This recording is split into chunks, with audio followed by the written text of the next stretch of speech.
Bonjour à tous, ravi de votre présence aujourd'hui pour une nouvelle édition du webinaire Mobilité organisé par France Mobilité et Aide Territoire. Aujourd'hui, nous vous proposons de faire un tour d'horizon des dispositifs européens de la mobilité qui sont à destination des collectivités et ça tombe en fait dans le cadre de la semaine européenne de la mobilité. Je me présente, je m'appelle Jonathan Kurz et je suis chargé du déploiement du portail Aide Territoire France Mobilité qui rassemble en fait les dispositifs disponibles pour entreprendre des projets de mobilité.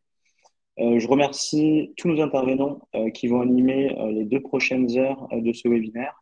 Donc tout d'abord, je remercie Edita Smagic du pôle territorial de la Commission européenne en France, ma collègue Amélie qui va nous présenter notre stratégie de relais des aides européennes sur aide territoire. Je remercie aussi Olivier Marco du ministère de l'Enseignement supérieur, Lucien Nicolas de la Banque européenne d'investissement, Stéphane Nguyen de la région Occitanie, Yannick Kirchhoff de la Caisse des dépôts, ainsi que Gauthier Chapelu et Franck Jumin de la Banque des territoires. Et enfin, je remercie Béatrice Romé du Grand Narbonne, donc, qui vont animer ce webinaire. Passons donc au contenu. Quel est l'ordre du jour? Donc aujourd'hui, on va commencer donc par vous présenter un petit peu les enjeux des fonds européens et dans cette première partie, nous verrons aussi comment identifier les aides disponibles. Donc Edita Magique du pôle territorial de la Commission européenne va vous présenter le pôle territorial et les enjeux également des fonds européens pour les collectivités.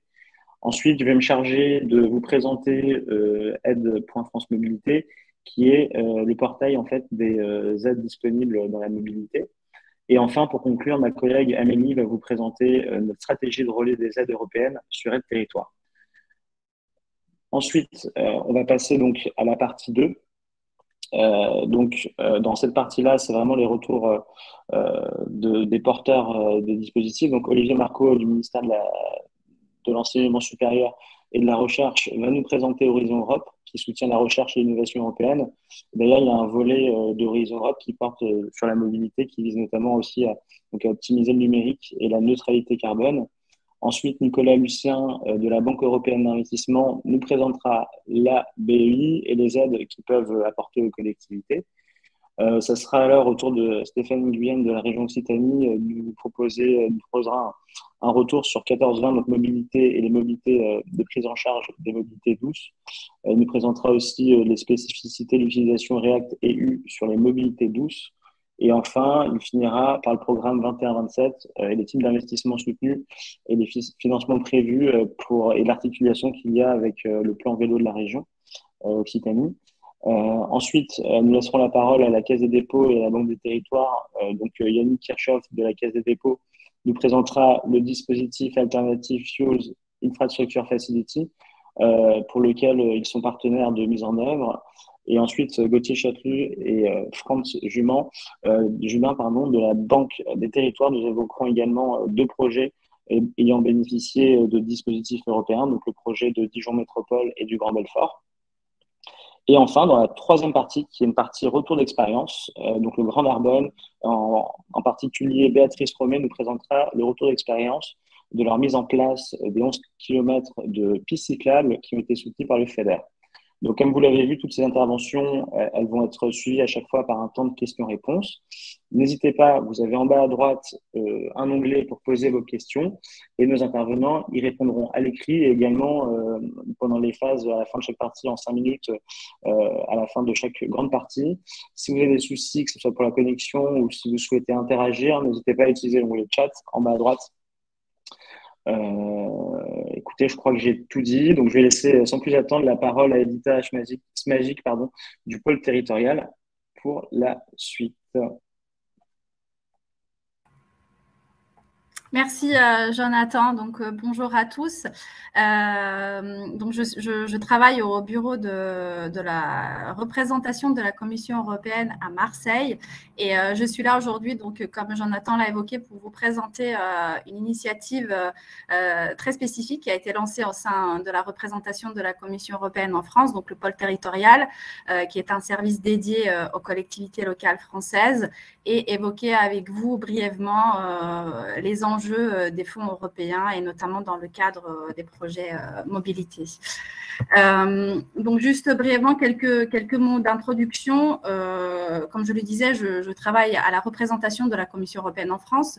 Et la spécificité en France, c'est que nous avons 2 bureaux, donc un bureau à Paris et un bureau à Marseille. Et bien que le bureau de Marseille s'appelle le bureau régional, il agit bien sur tout le territoire français. Et donc, le rôle d'une représentation dans chaque État membre étant vraiment d'être les yeux et les oreilles, si vous voulez, de l'institution sur le terrain. Nous avons souhaité développer un service dédié aux collectivités locales françaises, car nous avons constaté qu'il y avait souvent une désinformation ou en tout cas un besoin d'être mieux informés parmi les élus locaux et les représentants des différentes collectivités et qu'il y avait un réel besoin de mieux comprendre les politiques, les objectifs fixés au niveau de l'Union européenne, de la Commission européenne, donc les stratégies, les initiatives. Et donc, nous avons voulu vraiment décortiquer un petit peu ce travail et aller au-delà d'une simple traduction linguistique, j'ai envie de dire, donc pas simplement traduire de l'anglais en français, mais vraiment de partir des compétences locales, des préoccupations locales et communiquer au mieux et traiter au mieux l'actualité européenne pour les collectivités françaises. Donc, ce service s'appelle le pôle territorial.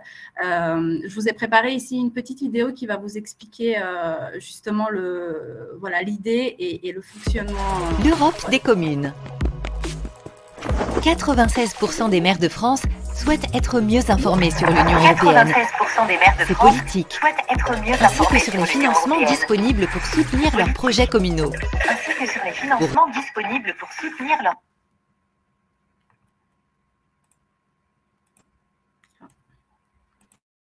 Pour répondre à ce besoin, la Commission européenne en France crée un pôle territorial, un service dédié aux élus et aux décideurs locaux. Ses objectifs: apporter des réponses concrètes aux communes et aux intercommunalités, cibler l'information européenne en fonction de son impact sur les politiques municipales et rapprocher l'Europe des maires. De nouveaux outils permettent de traiter l'information européenne sous l'angle des compétences municipales. Des dossiers thématiques et une newsletter sur l'actualité européenne et les opportunités de financement, des webinaires réguliers pour mieux comprendre le fonctionnement de l'Europe et les financements européens disponibles pour les communes, des webinaires thématiques sur des dispositifs européens utiles pour la municipalité, Erasmus, rénovation énergétique, des réponses aux demandes d'information et des mises en contact avec les bons interlocuteurs, des visites à Bruxelles organisées sur mesure pour les élus locaux. Le pôle territorial s'appuie sur plusieurs partenaires sur le terrain, dont le réseau Europe Direct. Il s'agit d'un réseau de 50 bureaux répartis en France. Il est développé et soutenu par la Commission européenne pour diffuser l'information européenne au plus près des citoyens. Abonnez-vous en ligne.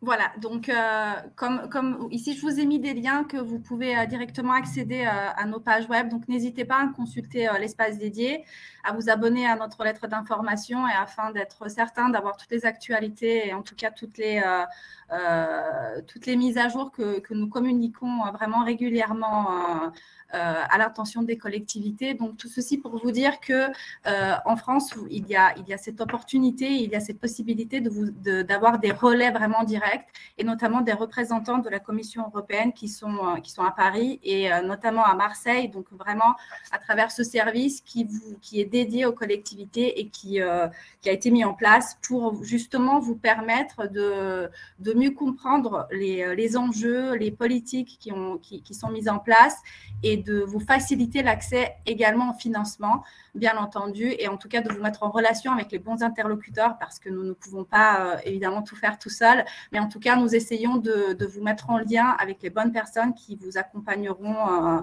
dans la mise en œuvre de votre idée, de votre projet. Et en tout cas, et on est là pour répondre à toutes vos questions concernant les financements, voilà, les contacts, etc. Vous avez vu, il y a également des visites physiques des institutions à Bruxelles. Il y a également des webinaires d'introduction un peu plus générales, justement d'introduction au financement.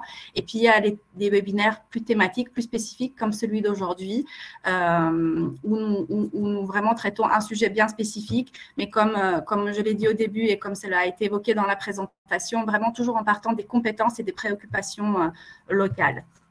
Alors, bien évidemment, c'est un travail de partenariat, comme évoqué dans la vidéo avec notre réseau Europe Direct, mais également avec différentes associations et organismes en France qui sont relatifs, ou en tout cas qui sont pertinents pour notre travail avec les collectivités locales. Nous avons également développé un partenariat avec la Gazette des communes, où là encore, il y a de l'actualité européenne qui est traitée tous les mois. Et il y a également un supplément print qui a été développé avec l'équipe de la Gazette des communes, qui est un guide, si vous voulez, de financement européen et qui a été publié en novembre dernier. Il est actuellement en train d'être mis à jour. Et donc, il sera distribué en avant-première au Salon des maires à Paris, mais qui sera également distribué par la suite. Donc, si par exemple, votre collectivité serait intéressée d'avoir quelques exemplaires de ce supplément print, n'hésitez pas à nous contacter. Donc, pour en revenir vraiment au cœur du sujet aujourd'hui, quand on parle de projets européens ou de financement européen, il me semble essentiel vraiment d'évoquer la base. Et la base, ce sont les grandes priorités, en tout cas les grands objectifs fixés au niveau de la Commission européenne.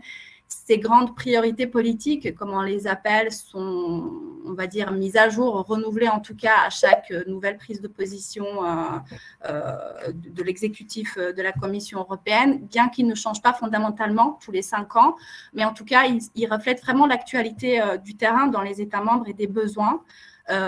Et c'est comme ça, en tout cas, qu'ont vu le jour les 6 grandes priorités de la Commission européenne actuelle. Il faut savoir que ces grandes priorités, ces grands objectifs sont certes, ont certainement une connotation très politique, mais c'est justement de ces grands objectifs, de ces grandes priorités que vont découler les financements. Et en tout cas, les financements sont là justement pour permettre aux États membres de mettre en œuvre ces priorités et surtout d'atteindre les objectifs qui sont fixés. Donc, c'est vraiment très important de s'imprégner justement de ces grands objectifs et de bien les comprendre, et d'où tout le travail justement du pôle territorial que vous avez vu en présentation au début. Donc, on essaye vraiment de rapprocher, de faire le lien entre ces grands objectifs et ces grandes priorités et le niveau local en France. Je ne vois plus mes slides, je ne sais pas ce qui s'est passé. Ah, voilà. Donc, c'est vraiment pour vous dire que prétendre à mettre en œuvre un projet financé par les fonds européens, il faut vraiment commencer à s'intéresser à l'Europe et justement à tout ce qui découle de ces grandes priorités, que ce soit en termes de réglementation, de stratégie, d'objectifs, pour ensuite bien comprendre comment développer votre projet, en tout cas comment candidater ensuite pour les subventions européennes. Quand on parle de ces grands objectifs, bien entendu, si on part d'un point de vue local ou en tout cas de collectivité locale, les deux les plus pertinents sont bien entendu le pacte vert et la transition numérique. En tout cas, ce sont ceux également qui ont un plus grand budget et qui ont la possibilité d'avoir des résultats, en tout cas les plus concrets, et des actions les plus tangibles. Donc, ce sont vraiment les 2 grandes priorités qui sont les plus répandues, j'ai envie de dire, et en tout cas celles qui parlent le plus aux collectivités locales, bien que dans le contexte actuel, il est vrai qu'une Europe plus forte sur la scène internationale ou la promotion du mode de vie européen ou de la démocratie européenne, bien entendu, parle beaucoup plus aux citoyens et aux collectivités aussi. Mais si on parle vraiment de mise en œuvre concrète de projets, on va plutôt se focaliser, bien entendu, sur le pacte vert et sur la transition numérique. Alors, quand on parle du pacte vert, évidemment, on parle de ce grand objectif de la neutralité climatique d'ici 2050. Pour y arriver, donc tous les acteurs et tous les secteurs sont évidemment mobilisés. Et quand on parle de mobilité, c'est d'autant plus vrai.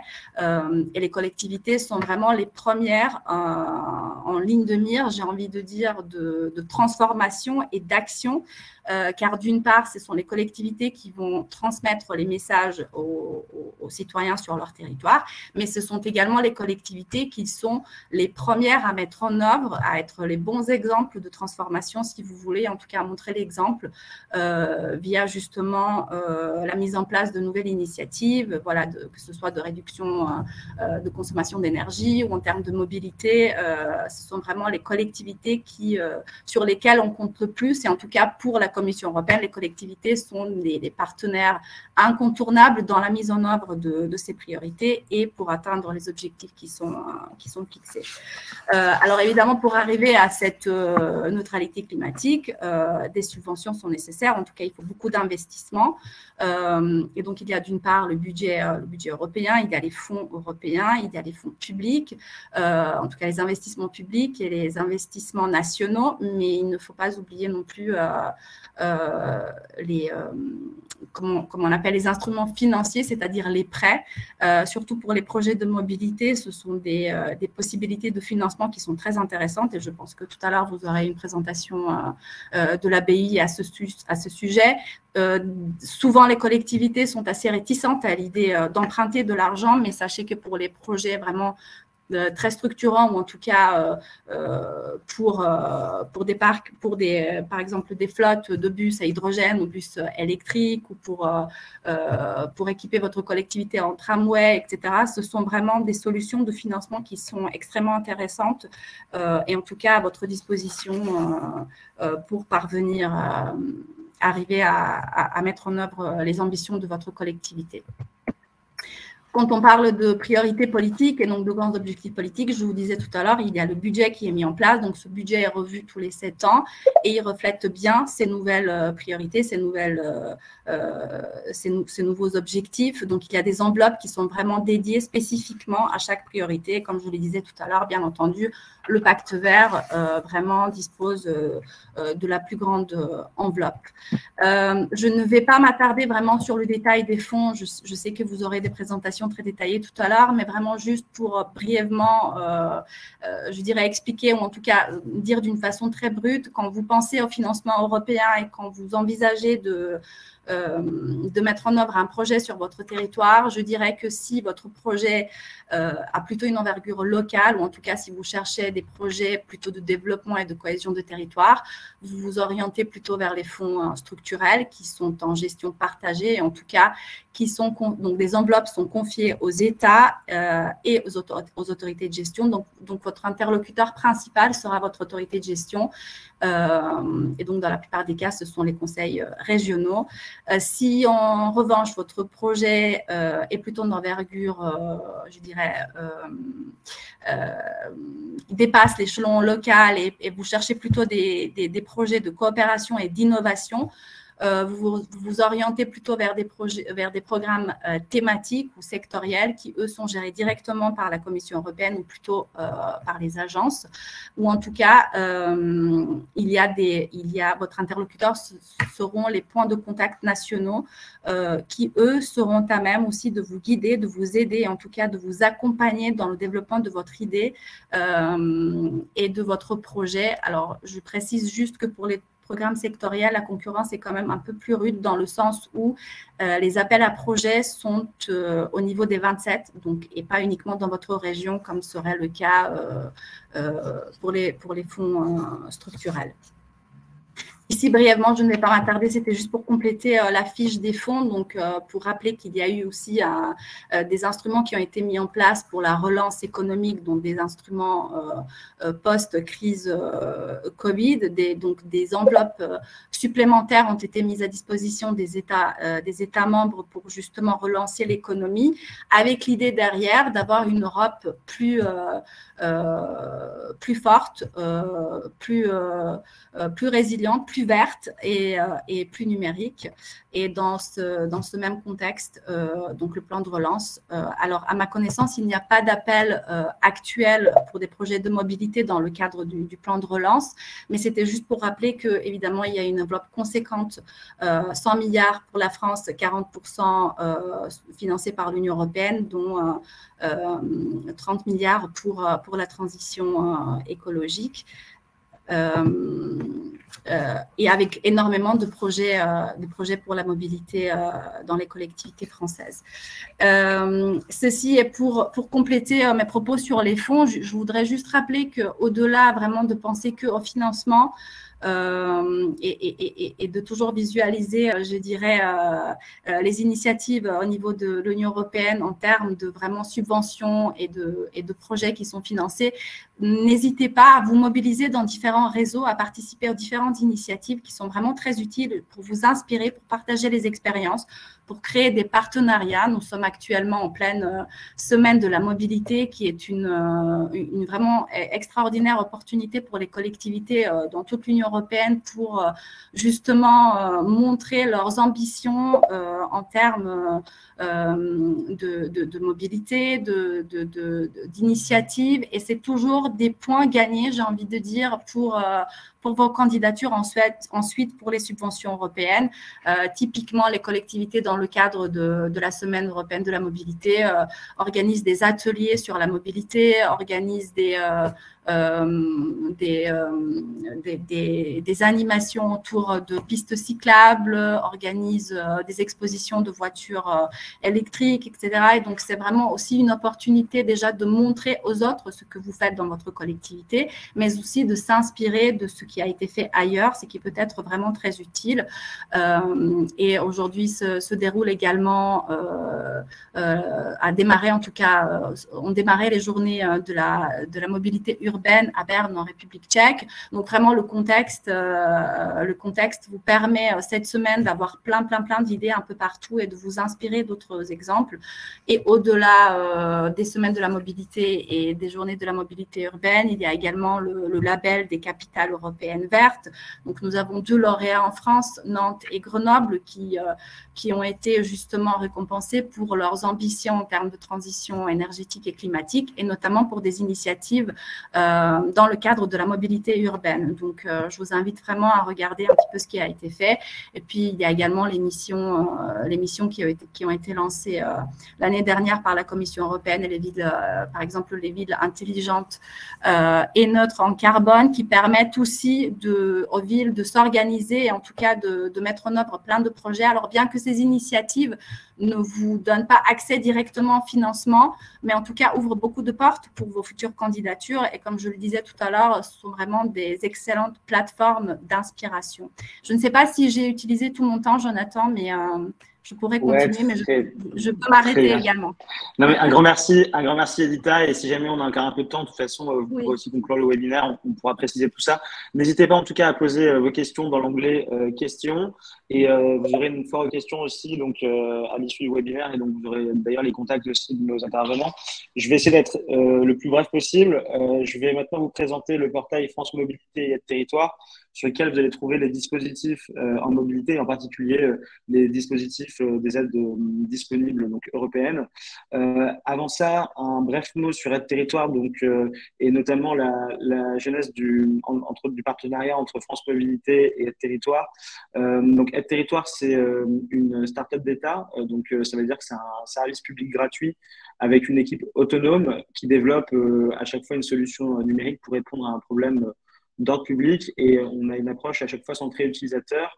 Aide Territoire fait partie donc du réseau BetaGouv et est financé donc par la Direction générale de l'aménagement, du logement et de la nature, France Mobilité et l'Agence nationale de la cohésion des territoires. Qu'est-ce que c'est? Donc, Aide Territoire est une plateforme numérique qui centralise les aides des structures destinées aux structures locales, donc sur les collectivités, associations, établissements publics, même les entreprises. Quelques chiffres clés. Donc aujourd'hui, donc on a 871 porteurs d'aide qui diffusent au total 3200 aides qui sont ventilées entre 2500 aides financières et 700 aides en ingénierie, avec environ 50 000 visites mensuelles. Sur les 3000 aides financières et en ingénierie, donc, qui proviennent de ces porteurs d'aide, elles proviennent plusieurs échelles, notamment donc l'échelle très locale, hein, avec des aides qui proviennent de PCI, qui concernent que quelques communes, des aides régionales ou départementales, nationales, avec les ministères et les services d'État déconcentrés qui mettent leurs aides, et bien sûr européennes. Et donc, on en reparlera avec Amélie, mais on valorise aussi les aides européennes sur aide territoire. Donc, depuis juin 2020, on a initié donc Aide Territoire et France Mobilité un partenariat et on a lancé le concept de portail. Un portail, en fait, c'est une page qui est filtrée soit sur un périmètre géographique, soit sur une thématique, un programme.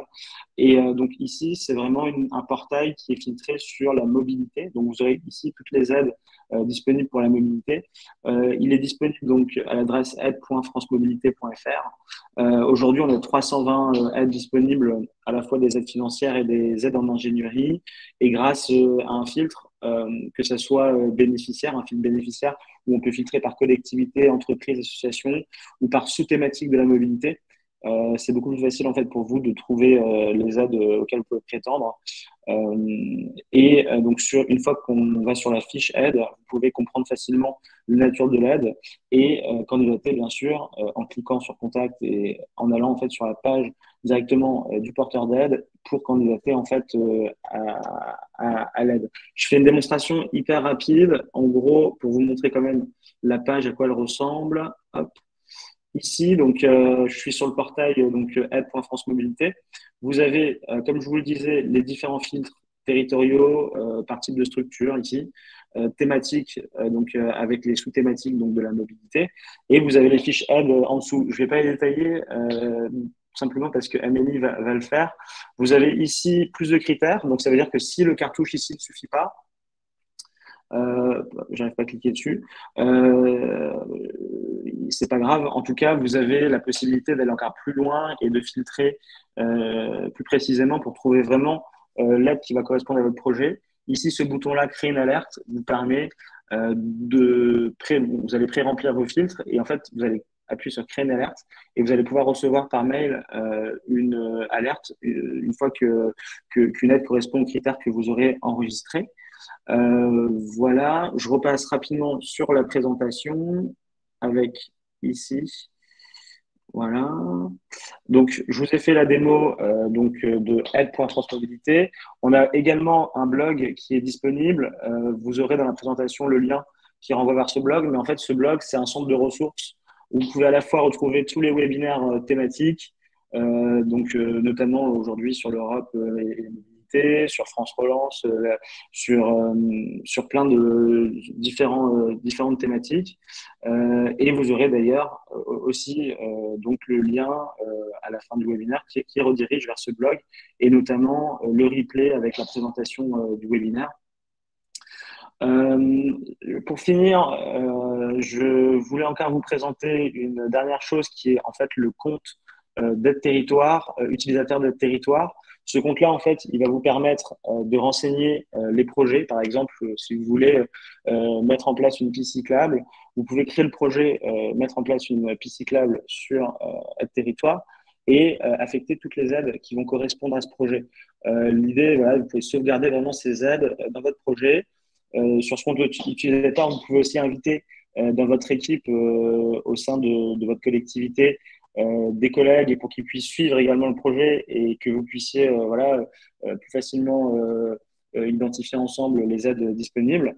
Et vous aurez, comme je l'ai dit, les alertes et vous avez aussi donc un espace pour gérer vos alertes personnalisées et rester informé donc des aides disponibles. Donc, vous allez recevoir donc cette présentation à la fin du webinaire et dedans, donc, vous aurez le lien ici pour créer votre compte. N'hésitez pas à le faire. Vous aurez aussi un lien directement dans le mail pour ouvrir votre compte. Donc voilà, rapidement, je vous refais une présentation quand même du compte utilisateur. Alors, donc je désactive ce partage d'écran là et je vais activer celui-ci. Hop, hop. Hop. Donc là, en fait, sur cette page-là, c'est comme si si j'avais déjà créé mon compte. Donc, quand vous allez recevoir demain le mail et une fois que vous aurez créé votre compte, vous arriverez ici sur cette page-là. donc, qui est le compte utilisateur pour les collectivités. Donc, dessus, vous avez à la fois, donc, sur la gauche, gérer mes projets, gérer mes alertes. Et donc, dans gérer mes projets ici, par exemple, si vous souhaitez créer un...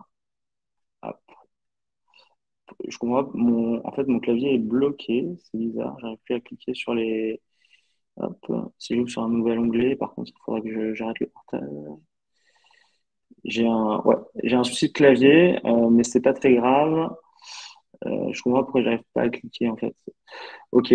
Bon, en tout cas, ce qui est important de noter, c'est que vous pouvez donc sur ce compte utilisateur, par exemple, développer ma piste cyclable sur mon territoire et après donc faire une recherche sur est-ce que c'est ok, est-ce que la présentation est bloquée? J'ai l'impression qu'il y a un souci.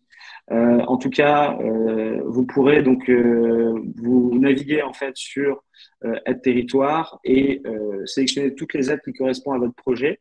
Et vous pourrez inviter également, alors, hop, et vous pourrez inviter vos collaborateurs à suivre en fait les projets en question. Voilà, donc c'est revenu. Excusez-moi, je pense qu'il y a eu un problème avec le partage d'écran. Donc ici, par exemple, le projet est développer ma piste cyclable sur mon territoire. Donc ici, il y a toutes les aides qui correspondent au développement de ma piste cyclable sur mon territoire. Si j'appuie sur trouver des aides ici, je peux dire par exemple que je suis une commune, la commune de Strasbourg, disons. Hop. Tac. OK. Et ici, mettre par exemple qu'on recherche un FEDER. Et donc, ici, si je fais rechercher, je vais arriver sur cette page-là et je vais pouvoir en fait ajouter les aides de mon choix à mon projet. Typiquement, si je souhaite ajouter par exemple celle-ci, hop. Donc accompagner la structuration et la mise en tourisme des véloroutes et voies vertes. Je descends ici et j'appuie ici sur ajouter cette aide au projet. Et donc là, typiquement, elle l'est déjà, mais je peux ajouter l'aide ici à mon projet. Ensuite, vous pouvez également inviter vos collaborateurs ici, dans la partie, donc ici, gérer mes projets, et donc avec ma structure, mes collaborateurs, et ici, vous pouvez ajouter des collaborateurs pour qu'ils puissent suivre en fait un petit peu les projets que vous menez. Voilà, en tout cas, pour ma part, c'est terminé. Donc, je vais laisser la parole à Amélie qui va vous présenter notre stratégie que nous avons pour valoriser les aides européennes sur aide territoire. Merci Jonathan, bonjour à toutes et bonjour à tous. Je m'appelle Amélie Quillet, je suis chargée de déploiement chez Aide Territoire. Je vais partager mon écran afin que vous puissiez voir comment se présentent les aides européennes sur Aide Territoire. Voilà. Alors, Aide Territoire, comme l'a très bien présenté Jonathan, une grande base de données avec les aides locales, les aides nationales, les aides régionales qui sont à destination principalement des collectivités, mais aussi des associations, des entreprises publiques, locales, des entreprises privées et autres. Tout type de bénéficiaires. Aujourd'hui, on accueille sur le site internet, sur la base de données, les aides européennes. Donc, ça va être les aides européennes des grands programmes thématiques de la Commission européenne, des grands programmes donc, sectoriels, LIFE, Horizon Europe, on aura une présentation un peu plus détaillée tout à l'heure, Erasmus+, il y a presque 300 programmes qui sont en cours d'intégration sur le site. Dès lors que les appels à projets sortent sur le site de la Commission européenne sur Funding and Tenders, ils arrivent ensuite sur Aide Territoire grâce à un partenariat avec le cabinet Welcome Europe qui traduit certains éléments des fiches des appels à projets et cette base de données de Welcome Europe est intégrée sur Aide Territoire, relue par les membres de l'équipe d'Aide Territoire et diffusée. Diffusée pour tous gratuitement sur ce site Aide Territoire et aussi pour ceux qui se sont paramétrés des alertes avec le compte utilisateur que vient de vous présenter Jonathan. voilà, ici, j'ai ouvert cette fiche aide-là pour vous présenter comment elle s'organise. Donc, le contenu est aussi renseigné directement par les points de contact nationaux. Tout à l'heure, Edith Asmagic a fait un point sur ces PCN, les points de contact nationaux des différents programmes sectoriels de la Commission européenne. Là, c'est directement donc, le ministère de la Transition écologique qui renseigne le contenu des appels à projets du programme LIFE sur Aide Territoire. Voilà, cet appel à projet s'organise comme ceci, avec une description des critères d'éligibilité, très important, une date aussi de clôture, c'est-à-dire que tout ce que vous voyez sur Aide Territoire, de manière générale, y compris les aides européennes, c'est seulement les aides qui sont en cours, qui sont toujours ouvertes. Sinon, automatiquement, elles viennent à se masquer du site. Donc, on a des éléments sur les critères d'éligibilité, des éléments de description avec des liens qui renvoient vers le site internet du programme ou du point de contact national du programme. Voilà, d'autres dates qui peuvent être intéressantes. Un espace de contact et ensuite un lien, toujours sur toutes les fiches de territoire, un lien vers le descriptif complet et un lien pour candidater à l'aide. Donc là, on arrive directement sur les sites de la Commission européenne. Ici, je vous ai donné cet exemple avec ce programme LIFE, un appel à projet. Donc voilà, le déploiement Europe pour Aide Territoire, ce sera les programmes sectoriels, mais aussi les fonds structurels, donc avec les régions, qui sont en train de sortir petit à petit. Donc, on met en place des flux automatiques qui, en partenariat avec chaque région, avec chaque conseil régional, viennent reprendre l'information qui est déjà publiée sur les sites internet des conseils régionaux pour la mettre sur Aide Territoire, avec des mises à jour aussi qui se font de manière automatique. C'est-à-dire que dès lors qu'il y a une mise à jour qui se fait sur le site internet source de la région, la mise à jour vient se faire aussi sur le site d'Aide Territoire. Ce qui fait que normalement, le contenu est à jour. Voilà, donc le FEDER, le FSE+, tous les autres fonds structurels, FEADER aussi, et on a sur Aide Territoire une page spécifique, un portail dédié aux aides leaders. Donc ici, je suis sur une page des différents portails que nous avons. Tout à l'heure, Jonathan nous a montré le portail France Mobilité. Et ici, on a le portail réalisé en partenariat avec l'association Leader France, où les animateurs de GAL viennent directement publier les différents appels à projets. Donc bien sûr, cette page est toujours en train d'être mise à jour, notamment avec la nouvelle programmation qui arrive. Il y a toujours possibilité de se créer une alerte pour recevoir les nouveaux dispositifs. Et voilà. Et alors, dernière chose, pour une partie importante de l'Europe sur Aide Territoire, dans cet onglet Actualité, on a un espace, une sorte de boîte à outils sur les financements européens, qui pareil est une page qui est sans cesse en train d'être actualisée, avec des nouveaux articles, des nouveaux liens. Donc c'est vraiment, on s'est mis à la place des petites collectivités, des communes rurales qui n'ont pas nécessairement d'ingénierie en interne pour pouvoir candidater à ces aides européennes. Voilà, je termine mon intervention, j'arrête le partage et je passe le relais. Je vous remercie. Super, merci beaucoup Amélie. Du coup, je vois qu'on va prendre une question, disons, parce qu'on va continuer après. Donc, une question pour Edita. Je ne sais pas s'il y avait une question, par exemple, Edita, que vous aviez identifiée sur laquelle que vous aimeriez détailler à l'oral. Je vois par exemple ici, vous avez une préférence peut-être ou on prend au hasard? Alors, on peut prendre au hasard. J'étais justement en train de les lire dans le chat. Peut-être juste un message un peu global, parce que je pense que c'est une question qui sera récurrente. Donc, quand on parle de fonds européens, de financement européen, il n'y a pas vraiment de public cible ou de taille de commune qui importe, c'est plutôt l'organisation interne, je dirais, au sein de la collectivité qui est très importante. Bien évidemment, une grande métropole a beaucoup plus de capacité à préparer une candidature à une subvention européenne ou une grande ville qui a un service dédié à cela plutôt qu'une toute petite commune qui, évidemment, n'a ni les ressources humaines et peut-être ni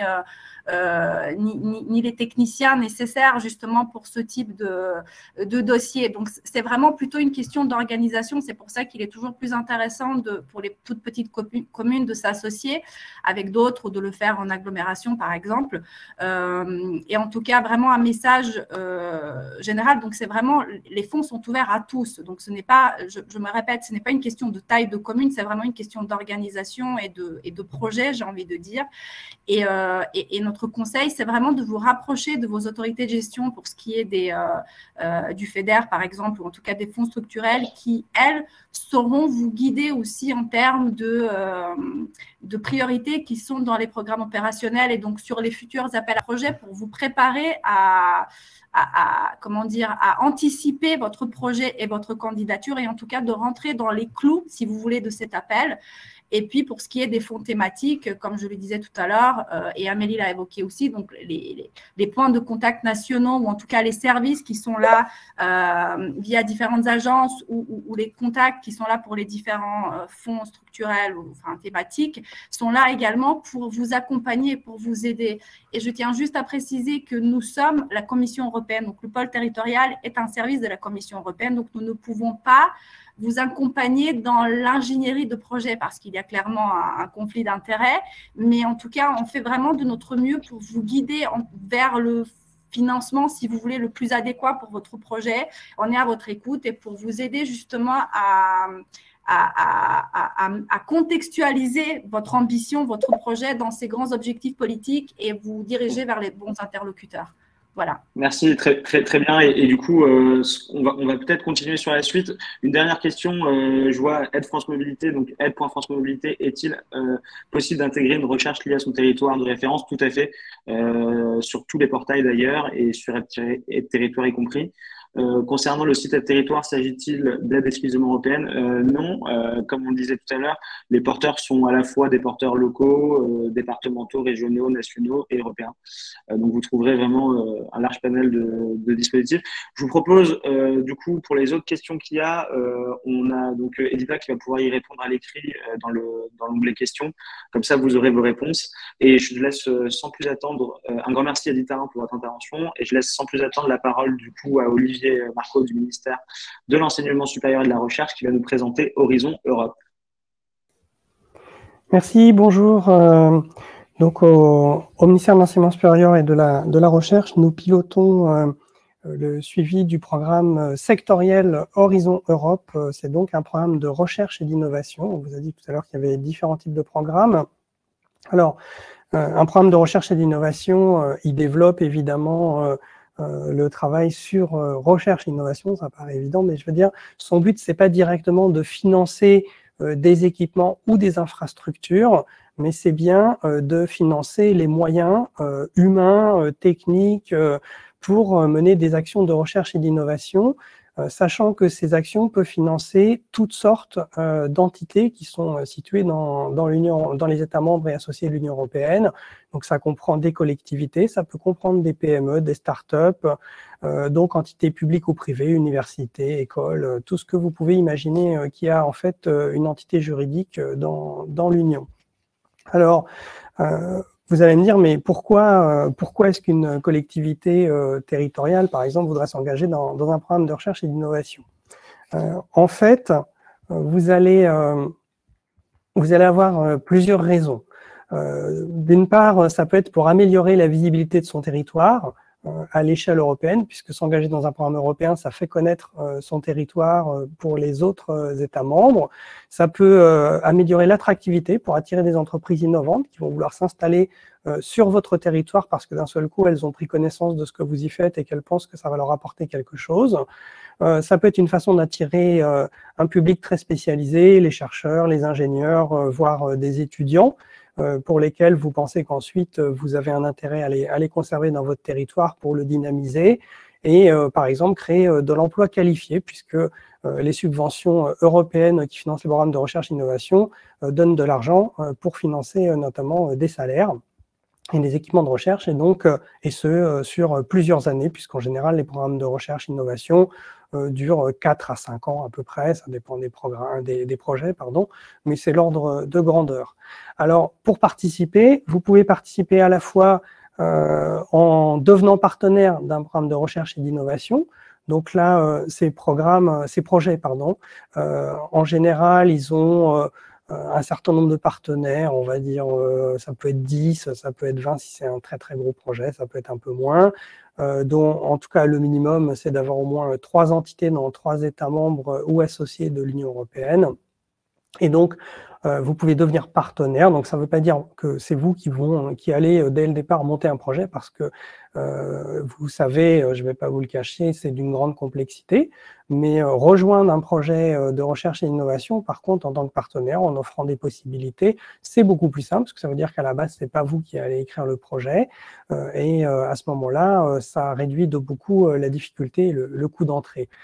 Une autre façon de participer à un projet de recherche et d'innovation, c'est à l'inverse de dépenser de l'argent. Alors vous allez me dire, il est fou, on veut récupérer des fonds. Oui, mais en fait, vous pouvez utiliser des fonds FEDER, par exemple, pour faire ça. Ça s'appelle la synergie des fonds, le cofinancement, c'est possible. Ça peut être aussi entrer dans des projets de mobilité de chercheurs ou de formation de doctorants ou de post-doctorants que vous allez attirer sur votre territoire en choisissant des thématiques, bien sûr, qui vous intéressent, vous. Et à ce moment-là, ça devient intéressant parce qu'il y a un retour sur investissement ensuite par le fait que vous attirez des gens intéressants et puis éventuellement développer de l'emploi qualifié localement. Alors, pour s'intéresser directement à la question des mobilités, le programme Horizon Europe, il couvre en fait toutes les thématiques, toutes les disciplines, tous les types d'acteurs. Donc, il est extrêmement large, c'est environ 100 milliards d'euros, 95 pour être précis, jusqu'en 2027. Donc, c'est un programme sectoriel qui est colossal. Il couvre toutes les disciplines, tous les secteurs. Là, je vais faire un petit focus rapide sur les questions qui vous intéressent, vous, aujourd'hui. Mais bien sûr, si vous regardez sur les pages, vous trouverez toutes les informations qui vous intéressent, même dans tous les secteurs. Alors, sur la présentation, vous avez des liens que vous pourrez cliquer et aller directement pour avoir plus d'informations. Alors, sur ce programme Horizon Europe, il est décliné en thématiques, en piliers. C'est assez complexe, mais on va dire que là, on s'intéresse à la thématique qu'on a appelée le cluster 5, qui est dirigé vers les communautés du climat, de l'énergie et de la mobilité. Donc, ça devrait vous parler.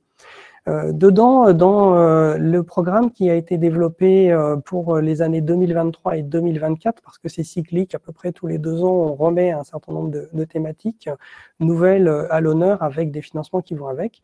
Il y a la thématique qui touche à la question des solutions propres et compétitives pour les modes de transport. Alors, vous avez vu tout à l'heure dans la présentation que dans les priorités de la Commission européenne, il y avait la question du pacte vert européen, de l'Europe adaptée à l'ère du numérique et de l'Union européenne climatiquement neutre. Eh bien, vous avez un exemple concret de la façon dont c'est décliné au niveau d'un programme sectoriel. Voilà. Donc, concrètement, qu'est-ce que ça veut dire?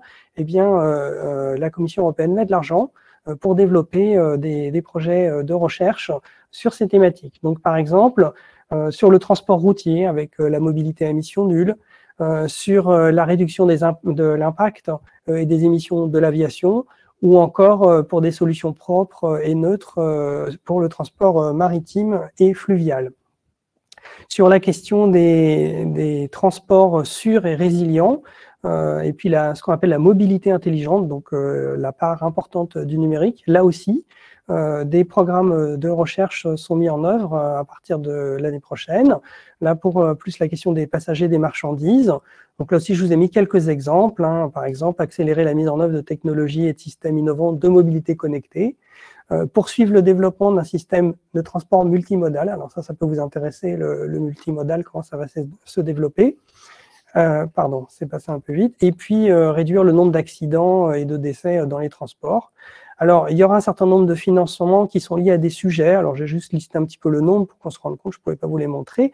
Mais en gros, le budget sur la période, les 2 ans à venir, ça va être 650 millions d'euros, donc c'est assez colossal, en recherche innovation qui vont toucher donc le routier, l'aviation, le maritime, le fluvial, la mobilité connectée, transport multimodal, sécurité, résilience. Tous ces appels à projets, ils vont sortir dans les mois qui viennent. Ils vont être relayés, puisque ça vient de vous être présenté sur le site Aide Territoire.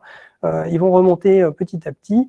Et puis, vous avez, si vous avez des questions, toujours la possibilité de contacter les points de contact nationaux. Donc, je suis moi-même point de contact national Horizon Europe et vous pouvez nous contacter pour avoir plus d'informations. C'est un service gratuit offert par le ministère de l'Enseignement supérieur et de la Recherche. Il y a les coordonnées qui sont indiquées sur le site et vous pouvez nous contacter et venir vers nous en disant on a une idée de projet, on a une envie, on ne sait pas trop comment s'y prendre et on vous orientera, on vous aidera pour avancer dans la réalisation de ce projet.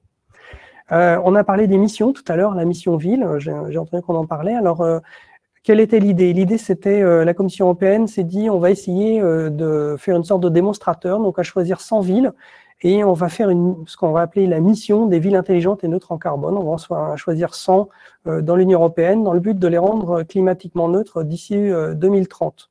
Alors, la mauvaise nouvelle, c'est que les villes ont déjà été choisies, donc c'est trop tard si vous n'en faites pas partie. Mais la bonne nouvelle, c'est que comme c'est un démonstrateur, il va y avoir de l'argent ensuite pour faire en sorte de développer ça et de tester ça sur d'autres villes dans le but que celles-ci développent à leur tour ces méthodes pour atteindre cette neutralité d'ici à 2050. Donc ça veut dire qu'il va y avoir d'autres appels, même si votre ville ne fait pas partie des 100 qui ont été choisis au départ. Et notamment en 2023, donc dès début 2023, il y a un certain nombre de thématiques. Alors là aussi, j'en ai mis que quelques-unes à illustrer sur l'urbanisation verte, la renaturation. Donc sur les questions urbaines, toujours pareil, résilience, neutralité climatique, vous avez compris, c'est au cœur du projet sur cette thématique. Et puis sur la question de comment protéger les infrastructures essentielles du changement climatique. Alors on voit en ce moment que c'est parfaitement d'actualité. Et donc là, il y a moyen de s'inclure dans un certain nombre de projets pour, par exemple, faire des démonstrateurs, pour proposer des essais in situ, pour proposer faire voir à quel type de situation on fait face et comment on peut y répondre. Il existe également des financements dans ce qu'on appelle un partenariat. Alors c'est du jargon européen, oubliez un petit peu le mot partenariat au sens européen, c'est pas le même que le partenariat dont je viens de vous parler juste avant, qui était de monter un partenariat, c'est-à-dire travailler à plusieurs entités différentes. Là, l'idée d'un partenariat, c'est au sens juridique, mais peu importe. Hein. L'idée, c'est de travailler sur les transitions urbaines vers un avenir durable. Et là, le thème, c'est la ville du quart d'heure. Hein. Donc, repenser le système et l'espace de mobilité urbaine pour faciliter en gros les services dans un périmètre d'un quart d'heure. Il va y avoir des financements sur cette thématique et là ça va vous parler puisque il y a 4,5 millions d'euros pour les acteurs français, dont 3 millions pour l'ANR. L'ANR, c'est l'Agence nationale de la recherche. Alors peut-être ça vous parle pas, mais si je vous dis l'ADEME, par contre 1,5 million, je suis sûr que ça vous parle, qui sont chargés de répartir des financements pour travailler sur ces questions-là. Donc, il suffit de suivre les appels qui vont être annoncés également petit à petit sur le site Aide Territoire ou de se tourner vers ces acteurs-là qui vous renseigneront sur les modalités pratiques pour les acteurs français. Donc, ça sera évidemment, c'est compétitif, mais là, il n'y a que des Français qui auront l'argent, donc vous pouvez en faire partie si vous vous y intéressez. Alors, comment s'informer en allant voir ce qui se passe sur le site Aide Territoire, bien sûr, puisque je vous ai dit que les appels vont être remontés automatiquement. Après, si vous voulez plus de détails, vous pouvez aller sur le site horizoneurope.gouv.fr, donc c'est un site du gouvernement, du ministère de l'Enseignement supérieur et de la Recherche, où on va vous détailler tous ces programmes. Et puis, en contactant, je vous l'ai dit, le point de contact national Horizon Europe, par email, par téléphone, ce sont des agents du gouvernement qui travaillent pour renseigner les acteurs français sur ces questions-là. Donc, le service est gratuit, vous pouvez y faire appel autant que vous voulez. On n'aura pas forcément réponse à tout, mais on pourra aussi vous diriger sur les bons acteurs en région, les bons acteurs locaux avec lesquels vous pouvez vous associer pour développer un projet ou vous faire rencontrer des partenaires ou vous orienter vers d'autres idées. voilà, j'ai essayé de faire rapide. Je sais que c'est extrêmement bref, mais j'avais pas beaucoup de temps et je laisse un peu de place pour les questions. Et puis surtout, n'hésitez pas à consulter les informations sur les différents sites. Merci beaucoup, Olivier Marco. Et si vous le voulez bien, on prendra une ou deux questions juste après la fin de la première partie. Bien sûr. N'hésitez pas en tout cas, très bien, merci. Et n'hésitez pas à répondre aux questions par écrit dans l'onglet questions. Donc, je laisse la parole maintenant à Nicolas Lucien de la Banque européenne d'investissement qui va nous présenter la BEI et les aides qu'ils peuvent apporter aux collectivités. C'est à vous. Oui, bonjour à tous. Merci, Jonathan. Alors, merci tout d'abord à Aide Territoire et France Mobilité de nous permettre de participer à ce webinaire. Je suis, comme Jonathan l'a dit, je suis Nicolas Lucien. Je suis responsable d'opérations secteur public en France principalement pour le compte de la BEI et je suis ravi de pouvoir participer à ce panel et de pouvoir vous présenter l'action de la BEI sur le secteur de la mobilité et traiter du volet aide. Donc, sur ma contribution va tourner autour de trois aspects. Je vais vous présenter la BEI parce qu'il faut le reconnaître, l'institution reste globalement assez méconnue en France. Je vais ensuite brosser le panorama des offres qui s'offrent aux collectivités françaises en termes de financement. Et pour finir, je vais traiter de la partie assistance technique et conseil. Donc j'ai une dizaine de slides. Je vais essayer de passer vite, mais on se tient à votre disposition. J'aurai mes coordonnées à la fin de la présentation et évidemment, la présentation sera circulée. Le point qui est intéressant sur le groupe BEI, c'est que la banque a plus de 60 ans, mais elle reste, encore une fois, comme je le disais, relativement méconnue. Je pense qu'elle est assez connue de la part des grandes régions, des grandes collectivités, mais globalement sur le territoire, il y a une demande de mieux apprécier l'offre de la BEI. La BEI qui a la particularité d'être à la fois une banque de financement, mais également une institution européenne. Ce qui signifie simplement que la banque, c'est une banque publique qui a pour vocation de déployer ou de développer les politiques publiques européennes. Donc son champ d'intervention est assez circonscrit et évidemment le sujet de la mobilité fait partie intégrante de la stratégie de développement de la BEI. Donc la BEI a 4 grandes priorités. La première qui concerne le financement d'infrastructures. Dans un second temps, il y a le financement des PME. La troisième traite de l'innovation et la dernière, le climat évidemment. Et je reviendrai un peu plus en détail sur ce volet. Le climat qui devient de fait la priorité absolue de la banque. L'activité de financement de la BEI, elle est de 95 milliards d'euros, donc 90% au sein de l'Union européenne. Et le mode de financement de la BEI qui ne coûte pas un euro aux contribuables européens, mais est basé sur les marchés de capitaux. Et la BEI se finance sur les marchés pour pouvoir financer par ailleurs les collectivités, les entreprises et les différents porteurs de projets qu'elle peut avoir au sein de l'Union européenne. Et pour ceci, elle s'assoit sur sa notation. Donc pour les initiés, c'est la notation qui est de AAA. Donc, c'est le meilleur niveau de notation possible. Et ceci lui permet de lever des fonds à des conditions tout à fait intéressantes. En termes de taille, la BEI dispose d'une taille qui est proche d'une collectivité moyenne, je dirais, puisque nous sommes à peu près 4000 collaborateurs pour justement pouvoir supporter l'ensemble des projets d'investissement, principalement au sein de l'Union européenne. Je reviens très rapidement sur la thématique du climat qui s'inscrit aussi logiquement de manière claire et explicite avec la logique de la mobilité, des projets de mobilité. C'est que cette logique ce positionnement sur le climat, c'est une thématique qui n'est pas récente, puisque la BEI a déjà inscrit dans ses objectifs stratégiques depuis 2015 la volonté de supporter les projets en faveur du climat. Cette logique s'est accélérée depuis 2019 parce que nous avons réajusté notre politique de prêt en fonction de ces objectifs en faveur du climat.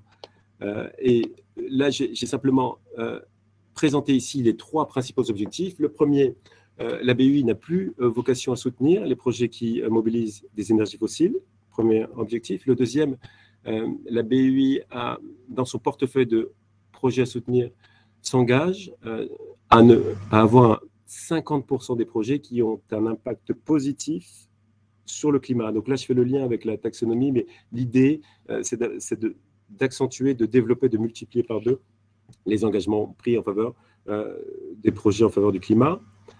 il faut simplement noter que pour la France, cet objectif a déjà été atteint pour 2021. Et la question sous-jacente qu'il y a ensuite, et qui s'inscrit en lien avec les accords de Paris, il n'y a aucun projet finançable par la BEI qui aurait ou qui aura un impact négatif sur le climat. Donc, à minima, les projets financés, dans le cas des due diligence qui sont opérés par les services de la banque, doivent démontrer que le projet a un impact positif ou neutre. Voilà.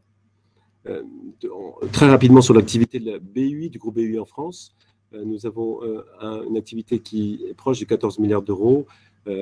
C'est une activité, c'est un niveau record, mais ceci s'explique, je pense que vous en doutez aussi, aux mesures de soutien conjoncturelles liées à la gestion de la crise Covid. Pour les collectivités et le secteur public, la contribution annuelle de la BEI s'élève en général, je l'ai encadré ici, aux alentours de 4 milliards d'euros. Et le secteur de mobilité et transport est le premier contributeur, puisque sur les 10 dernières années, la contribution a été stable aux alentours de 45%. Quel est le retour du marché pour la France principalement?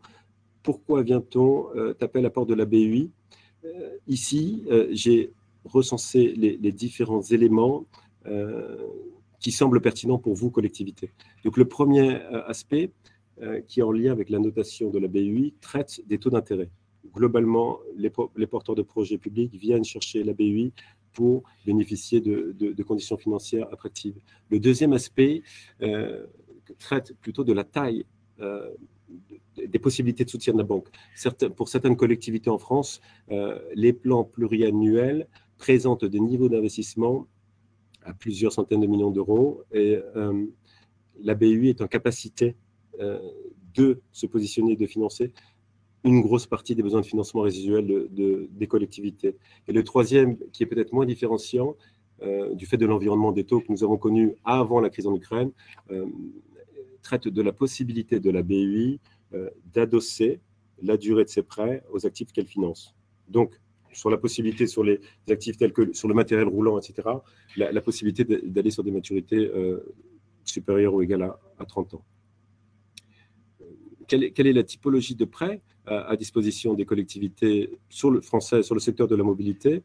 Il y a tout d'abord les prêts directs. Donc, ce que je décrivais tout à l'heure, la possibilité pour une collectivité de se voir financer pour une partie capée à 50%, de son PPI, de son plan de mobilité. Donc, les dernières transactions en date, je cite Clermont-Ferrand, Toulouse, il y a la région Grand Est, mais il y a à peu près chaque année une dizaine de collectivités qui bénéficient de ces financements directs. Et en général, les tailles de prêts, donc 50% des coûts d'investissement, sont comprises entre 50 millions et 250 millions d'euros. Donc, nous sommes quand même malgré tout sur des tailles de projets qui sont assez importantes. Et la question qui vient ensuite est quelle est la contribution de la BEI, quelles sont les possibilités de soutien de la BEI pour les projets de plus petite taille. Et j'en viens ici à ce qu'on appelle les prêts intermédiaires. Alors, qu'est-ce qu'un prêt intermédiaire? Le prêt intermédiaire vise à avoir un impact plus local, mais de manière indirecte. Donc, la BEI va mettre à disposition d'un de ses partenaires, une banque commerciale française, un partenaire historique que nous avons, qui est le groupe Caisse des dépôts et consignations via la Banque des Territoires. Nous mettons à disposition de ce partenaire de la liquidité en vue d'obtenir un soutien, un ancrage, de bénéficier d'un ancrage plus local et de soutenir des projets de taille plus limitée. Donc, je vous ai cité un exemple ici. Il y a une enveloppe qui a été accordée l'année dernière au groupe Caisse des dépôts et consignations en vue de soutenir les projets de mobilité douce et les transports publics propres. L'intérêt, c'est que vous avez une ressource à taux fixe et la taille des projets, il y a une taille maximum de 25 millions d'euros par collectivité. Donc, j'ai mis le lien ici, le lien vers le site BEI qui vous permet d'avoir plus d'informations sur cette logique d'intermédiation, sur cette initiative. Et n'hésitez pas, si besoin, à revenir vers nous pour étudier plus en détail ces sujets. Une dernière logique peut-être plus innovante qui traite de la mise en place d'une plateforme d'investissement conjointe entre la Banque des Territoires et la BEI. C'est la plateforme de flotte de bus Oblibus, qui a vocation à soutenir les flottes de bus propres et les installations des infrastructures de recharge associées. Idem, on se trouve sur une logique de projets, disons, plus locaux, avec des volumes d'investissement soutenus, compris entre 2 à 30 millions d'euros.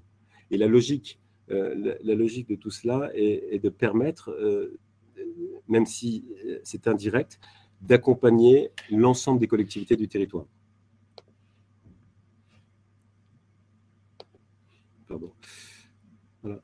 Et là, je vais, le dernier instrument de financement en faveur des collectivités sur le secteur de la mobilité concerne la facilité AFIF qui sera elle-même présentée, je pense, par l'un de nos collègues de la Banque de Territoire. Je fais juste une slide dessus pour décrire cet outil. C'est ce qu'on appelle du blending. Alors la question, qu'est-ce que le blending? Le blending, au sens de la BII, il s'agit du panachage de ressources. Donc, au sein de la facilité AFIF, vous avez d'une part un instrument subventionnel qui lui-même est attribué, octroyé par la Commission européenne, et vous avez associé à cela, vous avez un financement. Et la BEI est l'un des candidats ou partenaires au financement, au même titre que l'ensemble de quelques banques commerciales françaises, mais également la Caisse des dépôts, la Banque des territoires. Donc, le but de l'AFIF, c'est de permettre de soutenir des investissements matures dans le domaine de l'infrastructure pour les carburants alternatifs. Et ceci, en fait, vous avez la liste des projets qui sont éligibles, donc les bornes de recharge, les stations de ravitaillement en hydrogène, mais cette liste est évidemment loin d'être exhaustive. Ce que j'ai fait et que je partage également avec vous, c'est le lien de la Commission européenne qui, la semaine dernière, a partagé les attributions de subventions pour à peu près une trentaine de projets en Europe. Il y en a 6 en France, et je pense qu'en parcourant cette liste, vous pouvez, vous, collectivités, cela peut vous donner une idée des projets qui restent éligibles à cette facilité. Et voilà, de mémoire, pour la France, il y a quelques aéroports, il y a un aéroport, il y a Dijon, et il y a d'autres collectivités, mais je vous invite à consulter ce lien.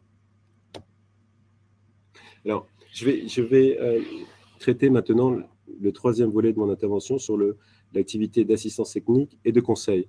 Et je vais simplement faire une pause sur quelle est la valeur ajoutée de la BUI sur ces deux activités, puisque le cœur de métier de la BUI, je l'ai dit précédemment, consiste à financer les projets d'infrastructure globalement sur l'ensemble de la zone Union européenne. L'activité assistance technique et de conseil, c'est une activité qui est relativement récente et qui a émergé il y a quelques années dans le cadre de la mise en place du plan d'investissement pour l'Europe, plus connu sous le nom de plan Juncker.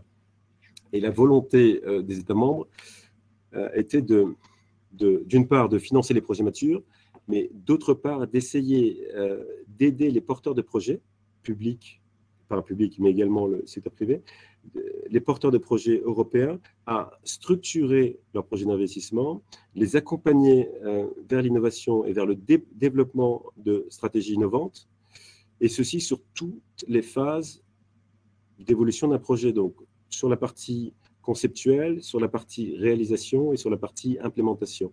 Donc, cette activité d'assistance technique, elle s'inscrit dans le cadre d'InvestEU, et l'objectif d'ELENA, c'est un instrument subventionnel. L'objectif d'ELENA est de pouvoir financer les coûts préparatoires au développement d'un projet. Donc, dans le domaine de la mobilité, c'est assez, je l'ai exposé ici, sont les solutions innovantes axées sur les combustibles de substitution. Ici, on traite plutôt des modes de transport plus économes. Là, on parle des infrastructures urbaines intelligentes, la mobilité douce, les mobilités sans transport motorisé. Donc, c'est une phase qui est... L'Europe vous donne la possibilité d'explorer différents projets d'investissement et cette phase de coût préparatoire est financée par la Commission, par la facilité ELENA. Quel est le rôle de la BUI dans le cadre de cette facilité ? Je le décris ici, donc c'est assez simple. Le porteur de projet va écrire aux équipes BUI pour la facilité ELENA et le rôle de la BUI est de faire en sorte que le projet soit structuré de manière à ce que la soumission de la candidature à la subvention, voilà, ce circuit que je décris ici, soit en ligne avec les objectifs de la Commission européenne en vue, pour vous, collectivités, d'obtenir une subvention. Le montant moyen des subventions, je crois, est de l'ordre de 1,5 million d'euros. Voilà, il y a deux volets sur ELENA, un volet efficacité énergétique, je le dis parce que vous êtes des collectivités, il y a un volet efficacité énergétique où on travaille beaucoup dans le cadre de cette facilité avec les collectivités pour améliorer l'efficacité énergétique des bâtiments publics. La facilité pour le secteur de la mobilité est moins connue et pour la France, je vous invite à étudier un peu plus en détail cette facilité. Le dernier instrument que je voulais vous présenter concerne l'activité de conseil au sens large, dans le cadre d'InvestEU également, où on présente ici l'évolution d'un cycle de projet, évidemment, et les possibilités d'accompagnement de la BUI, que ce soit en amont, comme je décrivais, sur les travaux préparatoires et la mise en relation. Quelle est, encore une fois, la valeur ajoutée de la BUI? Quel est le mode opératoire? Pour une collectivité qui souhaite soumettre un projet d'investissement afin de bénéficier d'une prestation de conseil, il y a deux volets. Le premier volet, nous avons nos experts in-house et nous sommes en capacité de vous fournir l'assistance technique dont vous avez besoin. Si ce n'est pas le cas et qu'il s'agit d'un besoin qui serait à couvrir par des consultants externes, la BUI vous aidera à définir votre cahier des charges, ce qu'on appelle les termes de référence, et vous permettra de consulter le marché pour obtenir la prestation de conseil sollicitée, et la BUI financera cette étude ou cette prestation de consultance, financera cette étude. Donc, s'agissant d'une collectivité territoriale publique, le projet de conseil, les projets de conseil éligibles sont financés par la BUI. Voilà, j'espère que je n'ai pas été trop long au niveau du timing. Je me tiens à vos dispositions pour tout complément. Je suis prêt à prendre les questions que vous avez. Merci beaucoup. Nicolas, du coup, ce qu'on va faire, c'est qu'on va continuer. On va passer à la région Occitanie et on verra s'il nous reste un petit peu de temps, une fois que les porteurs ont pris la parole, pour répondre aux questions. En tout cas, comme dit, vous pouvez répondre à toutes les questions par écrit. Donc, je laisse la parole maintenant, un grand merci encore à Nicolas, je laisse la parole maintenant à Stéphane Nguyen de la région Occitanie qui va nous présenter le FEDER dans la région Occitanie. C'est à vous, Stéphane. Oui, bonjour à tous. Je ne sais pas si vous me voyez, j'ai un problème avec la caméra, mais bon. Pas de souci, c'est pas grave, on vous entend, c'est parfait. D'accord, ça va se déclencher peut-être à ce moment ou un autre. Donc oui, je suis directeur Europe et Action internationale à la région Occitanie. Et j'ai notamment en charge la gestion des programmes régionaux et du futur programme 21-27. Donc on va faire je vais vous dire très rapidement ce qu'on a pu faire sur la période de programmation 2014-2020 au travers du programme régional financé par le FEDER, qui est donc en gestion partagée avec la Commission européenne. Il me semble que Stéphane a été coupé, malheureusement. Alors, ce que je propose éventuellement, peut-être le temps qu'il puisse revenir. Ah, il se reconnecte. Oui, Stéphane, oui. On vous voit. C'est bon, vous avez été coupé. Voilà, pas de souci. Okay. On vous écoute. Donc, je ne sais pas où ça a coupé, mais j'étais en train de dire que c'était des fonds qui étaient en gestion partagée avec la Commission européenne, qui nous déléguait donc ces fonds, que nous mettons en œuvre dans le cadre de programmes régionaux. Et ce sont donc les régions qui sont autorités de gestion de ces fonds et qui élaborent leurs propres programmes régionaux. Donc, on a à peu près tous les mêmes lignes directrices de la part de la Commission et chacune des régions met en œuvre un programme bien particulier par rapport à ses spécificités. Sur 2014-2020, donc on a conservé deux programmes régionaux malgré la fusion, programme régional Languedoc-Roussillon et le programme régional Midi-Pyrénées.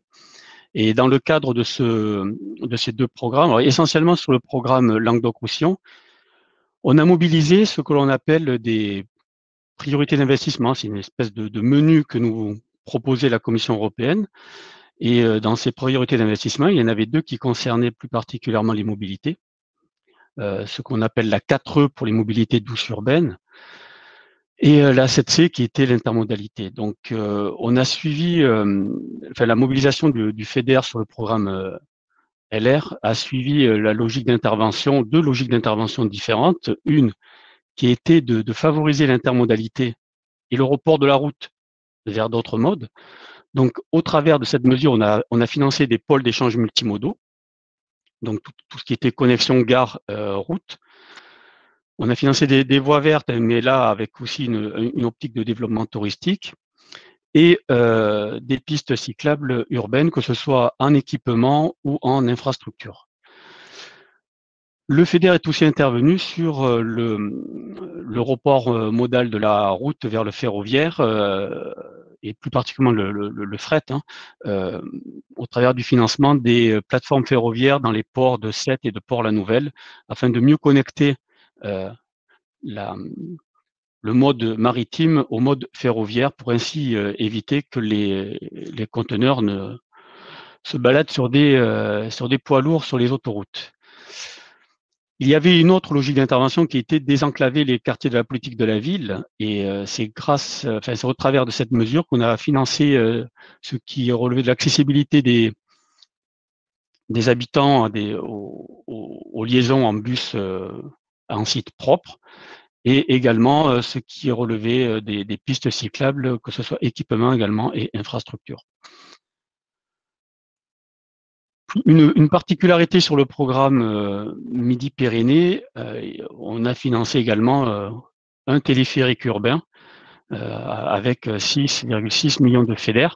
Donc tout ça pour vous montrer un peu le panel sur lequel est intervenu le FEDER afin de financer les mobilités. Donc assez large, sachant qu'on n'est pas intervenu sur du matériel roulant. J'ai vu des questions qui ont fusé sur ce sujet-là. La Commission n'a jamais été très encline, pour la France en tout cas, à financer le matériel roulant. Donc ça peut être financé parfois sur des expériences pilotes, très peu pour financer des flottes de bus ou le matériel roulant qui concerne les chemins de fer. Grosso modo, on a engagé 18 millions d'euros de FEDER sur ces mesures-là, ce qui représente dans les 40 millions d'investissements, à peu près 40-45 millions d'euros d'investissement au coût total. Je ne parle pas du téléphérique urbain qui, à lui seul, représentait un investissement sur la partie éligible au FEDER de plus de 27 millions d'euros.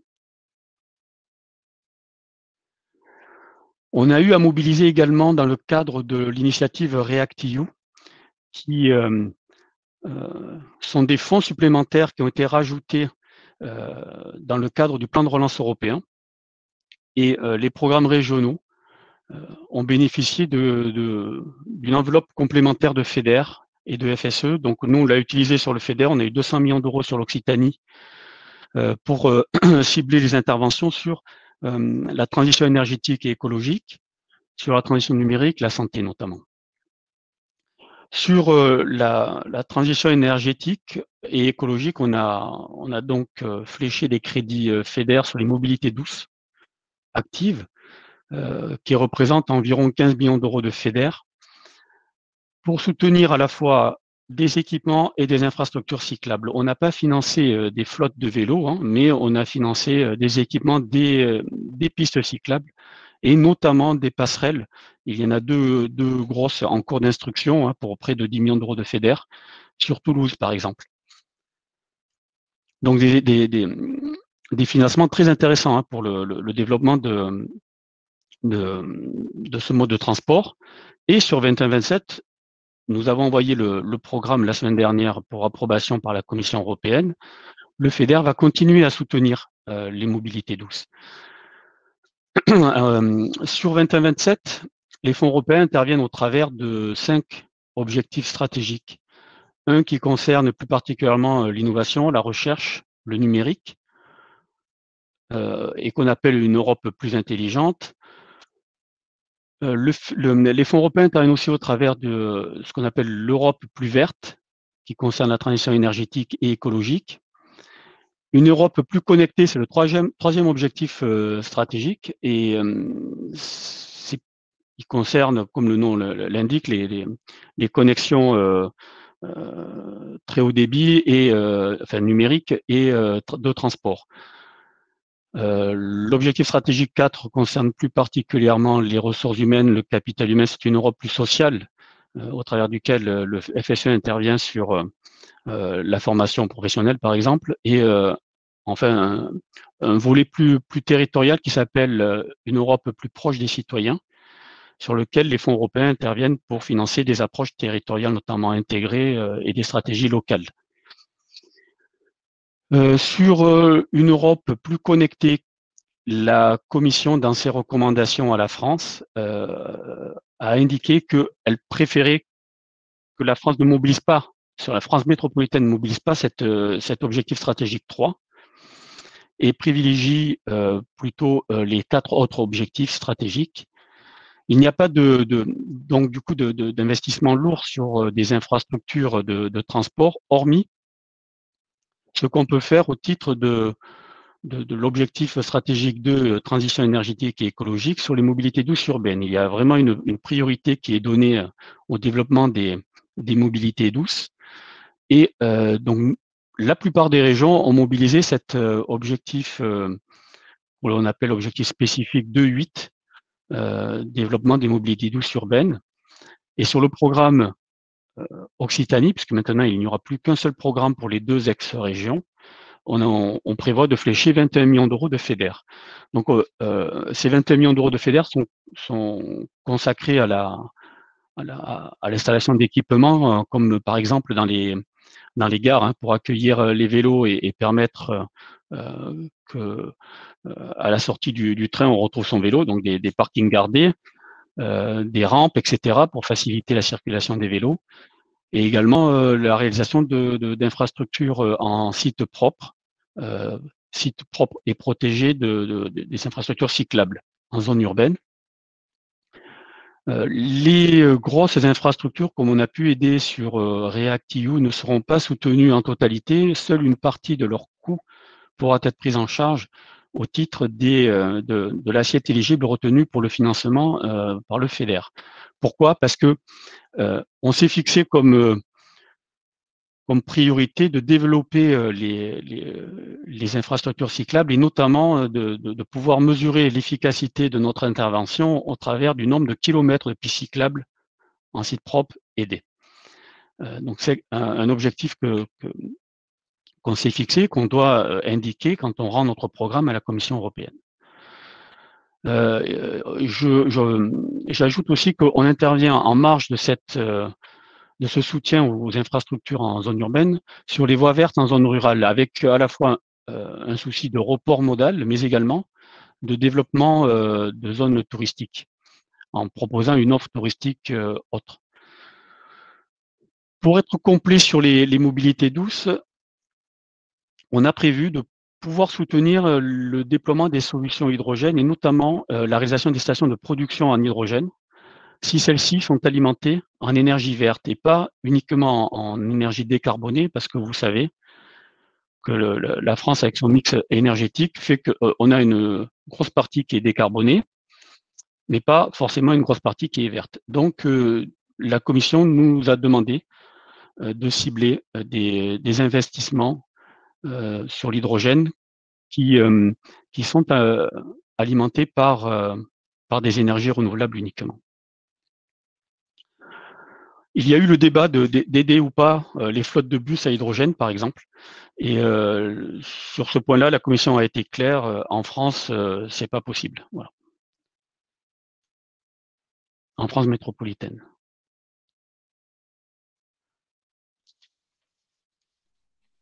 Voilà pour ce qui est des interventions, Jonathan, avec le FEDER sur les mobilités essentiellement douces, comme vous avez pu le voir. Et j'ajoute aussi que, pour être complet, que ce que je vous ai présenté concerne le programme régional Occitanie 21-27 et ce qu'on a pu faire sur 14-20. Il faut savoir que dans chacune des régions, parce que j'ai vu que d'après les questions, tout le monde n'était pas initié au fonds européen, dans chacune des régions, il existe un programme particulier spécifique à la région. Il se peut que dans certaines, il n'y ait pas eu de mobilisation de FEDER sur les mobilités douces. Il se peut aussi que dans d'autres, il y ait eu plus de FEDER fléchés sur cette question-là. ou sur d'autres questions liées aux mobilités. Voilà pour être complet. Très Merci. bien, merci beaucoup Stéphane. Et donc du coup, si vous voulez bien, on va passer donc à la suite. Et donc, je vais laisser la parole à la Banque des Territoires et à la Caisse des dépôts, et en particulier donc à Annick Kirchhoff, Gauthier Chetlus et Franz Jumin. C'est à vous, Yannick. Merci beaucoup. Bonjour à toutes et tous. Je m'appelle Yannick Kirchhoff et je suis conseiller Europe à la Caisse des dépôts. Tout d'abord, un grand merci pour toutes les interventions très riches et très intéressantes. Pour compléter ce panorama sur le dispositif, je voudrais vous présenter un dispositif européen pour lequel la Caisse des dépôts agit en tant que partenaire de mise en œuvre de la Commission européenne. Donc, il s'agit de l'appel à projet AFIF, l'Alternative Fuel Infrastructure Facility, déjà évoqué par Nicolas Lucien de la BUI, donc la facilité pour les infrastructures des carburants alternatifs. Le dispositif a été lancé en septembre 2021 et il s'inscrit dans le cadre du volet transport du mécanisme pour l'interconnexion en Europe. En anglais, on parle de la CEF, donc la Connecting Europe Facility. Il s'agit d'un dispositif de subvention pour le financement des infrastructures de transport propre, avec l'objectif de contribuer à la décarbonisation du transport de long du réseau transeuropéen de transport. Et l'appel à projet est axé sur 3 domaines clés, l'hydrogène, l'électromobilité et le GNL, donc, où le GNL est limité au fluvial et maritime. Le volet transport du mécanisme pour l'interconnexion en Europe est doté de 25 milliards d'euros qui seront distribués sur la base d'appels à projets périodiques sur la période de 2021 et 2027. Et il concerne uniquement du coup les projets de développement et de modernisation du réseau transeuropéen de transport. Quelques mots sur le grand principe du programme. Donc, comme indiqué par Nicolas, le dispositif se base sur l'instrument de blending qui permet de panacher du coup des subventions classiques avec d'autres instruments de financement sous forme de prêts ou en equity en autre obtenus auprès de la Banque des Territoires. Donc, le mécanisme suppose que le partenaire de mise en œuvre, donc dans ce cas, nous, la Banque des Territoires, s'engage à financer un projet qu'il considère comme viable. Et si ce projet remplit par ailleurs les conditions techniques posées par la Commission, notamment en termes de technologie verte, alors il peut obtenir une subvention européenne. Et la Commission européenne, en même temps, reste bien sûr souveraine dans sa décision. Quels sont les projets éligibles au financement de l'AFIF? De manière générale, éligibles sont des projets qui prévoient de déployer une infrastructure de recharge dans les domaines de l'électromobilité sur les routes et la logistique portuaire et aéroportuaire, l'hydrogène vert sur les routes, le chemin de fer et le port, et le GNL dans le port. Donc, les stations doivent viser à la distribution, donc la production n'est pas visée à titre principal par cet appel à projet. Un mot sur l'enveloppe de subvention et le calendrier. Donc, on parle en total d'une enveloppe de subvention de 1,2 milliard d'euros pour la période 2021 jusqu'à 2023. Le dispositif, comme vous le voyez là sur le calendrier, arrive aujourd'hui à mi-parcours. Donc, même si le dispositif rencontre un succès grandissant, l'enveloppe est loin d'être consommée. Donc, au niveau du calendrier, il reste 3 dates de dépôt, donc 3 dates de clôture. Je vais aussi dire un mot sur les résultats de la 2e date de dépôt, comme évoqué par Nicolas Lucien de la BCE. Au total, la Commission a sélectionné 24 projets pour un montant total d'environ 300 millions d'euros de subventions lors de la 2e cut-off date, donc le 7 juin 2022. Et parmi les 24 projets, il y avait 6 projets français qui ont été sélectionnés. Donc, un quart de projets sont des projets français. Et de ces 6 projets français, 5 ont été accompagnés par la Caisse des dépôts en tant que partenaire de mise en œuvre. Donc, avec un taux de succès de 100% en tant que partenaire de mise en œuvre, on a accompagné 5 projets et les 5 projets ont été retenus par la Commission. 3 points importants concernant les critères d'éligibilité. Premièrement, la Commission demande un fort degré de maturité du projet. Donc, la durée des projets est fixée à 36 mois à compter de la date de soumission des dossiers. Deuxièmement, il faudrait un montant de subvention minimale demandé d'1 million d'euros. Et troisièmement, le projet doit être éligible au niveau géographique. Donc, le projet doit se situer dans une zone éligible selon la carte du réseau transeuropéen de transport. Voilà, sur ce slide, j'ai décliné en détail, pour votre information, l'ensemble des projets éligibles. Je vous laisse le soin d'en prendre connaissance. Malheureusement, je n'ai pas le temps d'aborder cette liste en détail.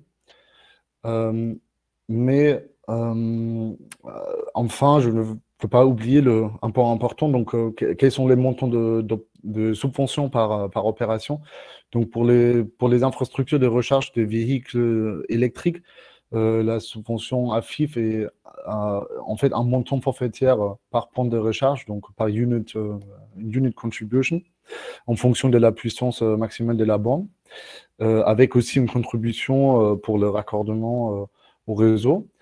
Et les projets hydrogène et d'électrification, il s'agit d'un taux de subvention maximale de 30% des coûts éligibles. Dernièrement, au-delà des critères d'éligibilité, j'ai également rajouté ce slide pour vous montrer les critères de sélection de la Commission, avec 5 critères de sélection, avec notamment, au-delà de l'impact et la qualité technique du projet, les critères de la maturité du projet et l'effet catalytique, donc l'effet levier vraiment des subventions souhaitées par la Commission. Je vais m'arrêter ici pour donner aussi la parole à mes chers collègues de la Banque des Territoires, donc Gauthier de la Direction d'investissement et France de la Direction de prêt. Ils vont nous présenter 2 exemples très concrets, très passionnants. Les 2 projets ont été subventionnés dans le cadre d'un appel à projet de la CEF Transport Blending Facility, qui a été lancé entre 2019 et 2021. Le principe était le même, donc il s'agit d'un projet, des projets soutenus également par la CDC et la Commission européenne, donc en montage, en blending, même si cet appel à projet avait entre autres aussi vocation à financer aussi le matériel roulant. Donc je laisse la parole à France. Merci. Bonjour à tous. Donc Franz Heugemann, je suis le référent en fait mobilité à la direction des prêts de la Banque des Territoires. À ce titre, je vais donc vous présenter un projet que l'on a accompagné en 2020, qui est porté par Dijon Métropole et qui s'appelle Dijon Métropole Smart Energy. Et qui porte sur l'acquisition donc par Dijon Métropole de 2 types de véhicules hydrogène, 27 bus et 8 camions bennes à ordures ménagères. Ces investissements en fait représentent 21 515 000 euros et ont été accompagnés par la Banque des Territoires en tant que implementing partner de, comme l'a dit Yannick, donc du Transport Blending Facility, qui était le mécanisme qui a précédé l'AFIF, avec une particularité, pour qu'il n'y ait pas de confusion, c'est que lors de ce premier dispositif, les matériels roulants étaient propres, étaient éligibles. Ils ne le sont malheureusement plus dans le cadre de l'AFIF. Et donc, le projet que je vais vous présenter a la particularité, donc, pour ce qui est des véhicules, d'avoir été subventionné par l'Union européenne dans le cadre du Transport Blending Facility, mais il incluait également la construction de 2 stations de production hydrogène au nord et au sud de Dijon pour alimenter ces véhicules et qui, eux, ont été accompagnés toujours par la Banque des Territoires dans le cadre de l'AFIF et qui vient d'être lauréat. C'est un des 5 que Yannick a cité et donc qui s'est vu attribuer, je crois, une subvention de 7 millions d'euros. C'est pas moi qui ai suivi le dossier puisque c'est la partie investissement sur les stations hydrogène, mais voilà, c'est l'info que j'ai. Donc, au titre de la Transport Blending Facility, ce projet a obtenu 2 025 000 euros de subventions européennes qui viennent s'ajouter donc à 5,7 millions de subventions ADEME. Et comme le veut le mécanisme du Transport Blending Facility, donc de combinaison d'une subvention avec un financement de l'implementing partner, nous, on a donc proposé un prêt à Dijon Métropole de 5 millions d'euros pour permettre à ce projet d'être éligible. Alors, c'est un projet très vertueux ces véhicules vont être alimentés par donc 2 stations hydrogène, comme je l'ai dit, et ces 2 stations, en fait, situées respectivement au nord et au sud de Dijon, sont alimentées en électricité pour fabriquer l'hydrogène par électrolyse de l'eau, donc sont alimentées par une unité de valorisation énergétique. Et donc, comme je vous l'ai dit, il y a des camions à ordures ménagères qui sont compris dans ce projet. Et en fait, c'est un cercle très vertueux puisque les camions à benne ramassent les ordures ménagères qui sont transférées à l'unité de valorisation énergétique qui sert donc à produire de l'électricité pour fabriquer l'hydrogène qui elle-même va permettre l'alimentation de ces camions à benne en carburant. Donc, c'est vraiment un projet très circulaire, donc qui s'appuie que sur de la production d'hydrogène vert. C'est 100% hydrogène vert. Les 2 stations, dans un premier temps, vont produire 1320 kg par jour d'hydrogène vert, donc alimenté, comme je l'ai dit, par l'UVE et également un peu par des panneaux photovoltaïques. Ils permettront l'économie de 2300 tonnes d'équivalent CO2 par an. Sachant que ce qu'on a financé, les 27 bus et les 8 camions, ce n'est que la première partie du projet, puisque à horizon 10 ans, il est prévu de convertir l'ensemble de la flotte de bus à hydrogène. Donc, ce seront 135 bus supplémentaires et 32 camions à benne à ordures ménagères également, qui seront acquis à partir de 2025. Donc, le projet est mature, puisque les 2 stations sont ou vont être livrées prochainement et les bus et les bennes à ordures donc, ont été commandés. Les marchés ont été passés en 2021 et ils seront livrés donc, en 2022 et 2023 donc, avec une mise en circulation en 2023. Du coup, bonjour à tous. Donc Gauthier Châtelu, moi je suis directeur adjoint infrastructure et mobilité à la direction de l'investissement à la Banque des Territoires. Donc nous, on investit dans des projets à la fois de grandes infrastructures, de tout ce qui est le déploiement de la mobilité propre en fonds propres ou quasi fonds propres. Donc on est vraiment actionnaire des projets. Et puis aussi, on accompagne des startups qui développent des nouvelles solutions de mobilité, des nouveaux services de mobilité ou voilà, dans tous les domaines des mobilités propres et plus durables. Donc nous, on a accompagné un peu le pendant de ce que France a présenté sur les stations d'avitaillement hydrogène. On a aussi accompagné plusieurs projets sur des réseaux de bornes de recharge électriques en tant qu'investisseur. Donc l'exemple que j'ai sous la main, c'est le Grand Belfort. Donc là, il a été porté dans le cadre d'un partenariat avec Dynamics qui a rassemblé 4 projets dans une demande de subvention multi-city, donc qui était aussi dans le programme CEF. Mais bon, c'est assez long à mettre au point. Donc, on vient de signer définitivement l'accord pour déployer, pour investir dans la station. Mais on avait obtenu sur ce projet 2,6 millions de subventions de l'Union européenne pour la phase 1. C'est 15 millions engagés pour la phase 1 et 2. Donc, on candidatera aussi en temps utile pour avoir des subventions sur la phase 2. Donc, bon, je ne vais pas aller dans le détail des projets. Sur la mécanique, donc, pour la subvention européenne, nous, on doit être donc, investisseur dans le projet. Ça veut dire qu'on doit pouvoir l'étudier, discuter avec les porteurs de projet sur notre rôle en tant qu'investisseur, la quote-part, donc là, on était à 24,5 dans le projet, bien connaître le BP du projet, avoir des accords de partenariat pour créer la structure qui portera le projet. Une fois qu'on a à peu près défini les grands paramètres, nous, on va passer en comité d'engagement, le fait qu'on va s'engager dans le projet.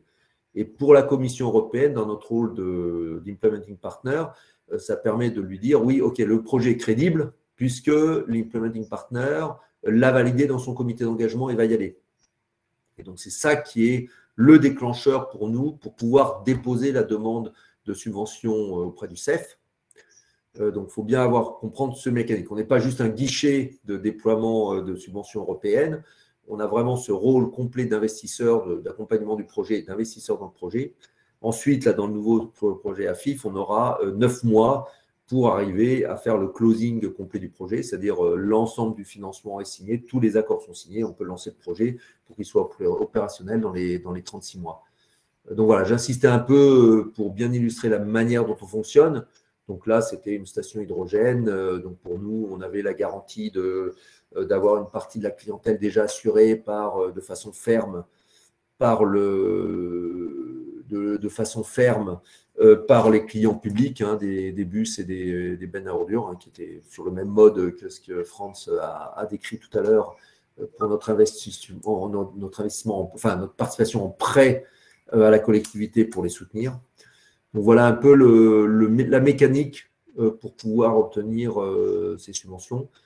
Ça marche assez bien, alors c'est compliqué de monter des projets en investisseurs, mais ceux qu'on monte sont solides et donc on obtient les subventions. Après, c'est des projets hydrogène, donc il y a encore des difficultés pour aller jusqu'au bout, mais petit à petit, on apprend tous collectivement sur l'hydrogène, donc c'est en train de devenir beaucoup plus solide et crédible, de plus en plus, voilà, même s'il y a encore beaucoup de choses à faire pour que ça devienne vraiment industriel.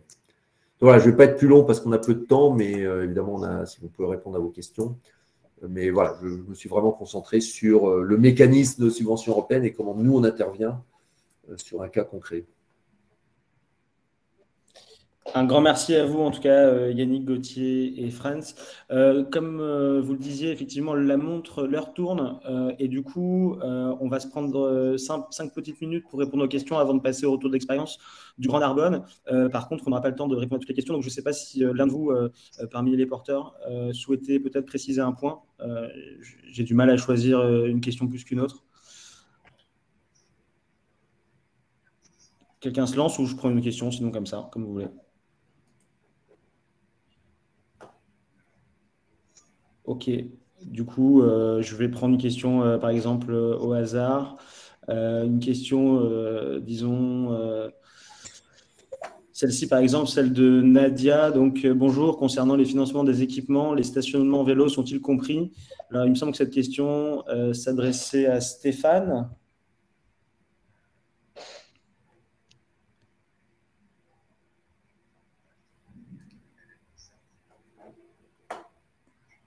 Ok, alors on va prendre une autre question. Typiquement, je vois qu'en fait beaucoup de questions concernaient Stéphane.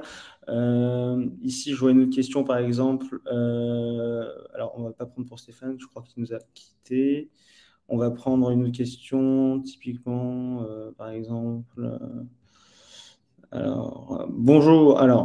Bonjour. L'aide permettant de restaurer une ITE, installation terminale embranchée, peut-elle être sollicitée par un EPIC EPA? L'aide en cours se termine en novembre. Va-t-elle être reconduite? Je ne sais pas si l'un de vous pourrait répondre à celle-ci.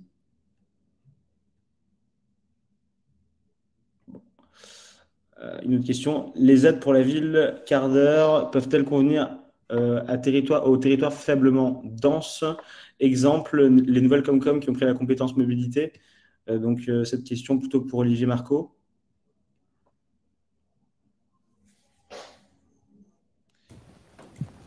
Oui, en fait, j'avais mis Un début de réponse. A priori, il n'y a pas de, à ma connaissance, il n'y a pas de restriction. Néanmoins, il faudra lire l'appel qui, en fait, va sortir d'ici quelques jours, le programme de travail. Donc, c'est un peu tôt pour donner une réponse sûre à 100%, mais je ne vois pas trop de raison pour qu'il y ait une restriction. Mais il faudra lire les documents. Normalement, c'est d'ici quelques jours et il y aura une présentation à venir après. Donc, tant que je n'ai pas lu l'appel, je ne peux pas vous dire oui à 100%. Très bien. Écoutez, ce que je vous propose, c'est qu'on passe à la suite et s'il reste des questions, on pourra toujours revenir dessus. Donc, en tout cas, un grand merci à vous tous pour votre intervention et sans plus attendre, donc je laisse pour finir donc la troisième partie qui est dédiée au retour d'expérience du Grand Narbonne. Je laisse la parole à Béatrice Romé qui va nous présenter son retour d'expérience. Oui, bonjour à tous. Donc, Béatrice Romé, en charge des politiques européennes au Grand Narbonne. Donc, je vais être très, très brève pour vous expliquer ce qu'on a pu faire dans le cadre de l'actuelle programmation européenne qui se termine avec des liaisons cyclables entre les quartiers prioritaires de la politique de la ville et puis la gare de Narbonne. Donc, très rapidement, vous évoquez le constat qui avait été fait sur le territoire du Grand Narbonne, c'est-à-dire que partir du constat que la mobilité, en fait, figurait depuis longtemps comme un axe de développement du territoire et que depuis plusieurs années déjà, le Grand Narbonne investissait pas mal pour la mobilité, on va dire, plutôt touristique, longue, sur des itinéraires de longue distance. Mais finalement, le constat était qu'il y avait un ratio des aménagements cyclables très faible par habitant sur la ville de Narbonne, avec qui a 3 quartiers prioritaires. Et qu'il y avait aussi un manque de projets concernant la valorisation de la pratique utilitaire du vélo. Que par ailleurs, il n'y avait pas de liaison cyclable qui reliait la gare, qui est pourtant un pôle d'échange important sur la commune de Narbonne, et qu'il y avait aussi vraiment de la part des usagers du vélo un sentiment vraiment d'insécurité, puisqu'il y avait pas mal de discontinuité dans les liaisons cyclables qui existaient sur le territoire. Avec vraiment une prédominance extrêmement forte de la voiture, le tout voiture sur Narbonne, et sur le territoire est vraiment très, très frappant. Donc, par rapport à ça, vraiment la volonté d'agir et en parallèle de ce constat, l'engagement du Grand Narbonne dans une approche territoriale intégrée qui a été évoquée il y a quelques minutes par Stéphane Nguyen, des approches territoriales intégrées qui visaient vraiment à soutenir des investissements en faveur du développement et de la cohésion des quartiers prioritaires de la politique de la ville. Donc, comme on venait d'être retenu sur une ATI urbaine qui soutenait la mobilité douce dans les quartiers prioritaires, eh bien, on s'est engagé dans la construction de ces itinéraires cyclables qui donc visait à relier les 3 quartiers prioritaires de la ville au reste de la collectivité de la ville et de connecter aussi ces liaisons cyclables à la gare qui est, comme vous le voyez sur la carte là, qui vous est présentée, finalement assez centrale à proximité des 3 quartiers prioritaires aussi et que ça représente un pôle d'échange important sur la commune. Donc, suite à cette décision-là, la commune de Narbonne et l'agglomération du Grand Narbonne ont décidé de travailler ensemble vraiment en faveur de la création ou de l'amélioration de liaisons cyclables sur la commune de Narbonne, avec l'idée quand même de créer un réseau maillé et sécurisé qui répondait donc aux besoins des habitants, de rabattre les liaisons cyclables aussi vers des pôles,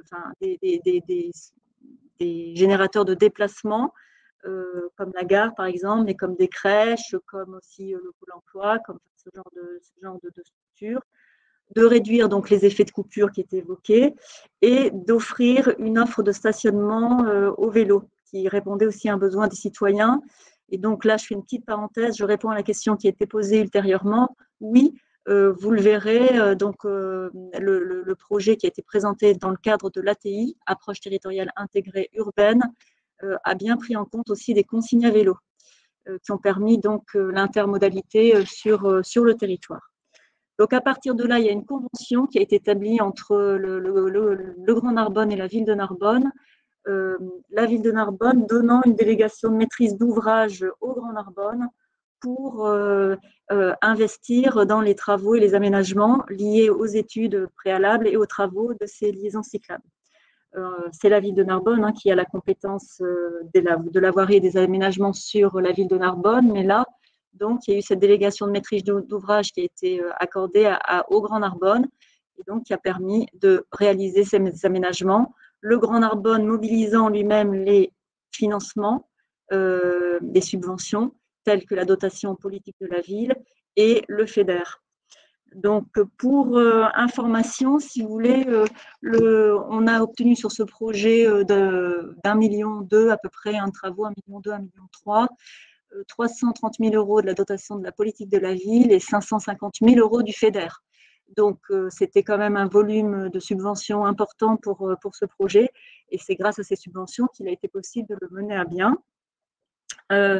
Voilà, donc différentes natures de travaux ont été réalisés, soit en site propre, soit en bande cyclable monodirectionnelle ou bidirectionnelle. Mais comme vous le voyez là sur la carte qui est là, il y a eu un déploiement quand même assez intéressant sur le territoire. Et on est arrivé à aujourd'hui une dizaine de kilomètres de voies cyclables cofinancées donc par le FEDER et par la dotation politique de la ville, ces itinéraires étant complétés par des itinéraires de la ville, des liaisons cyclables de la ville dans le cadre de son plan vélo.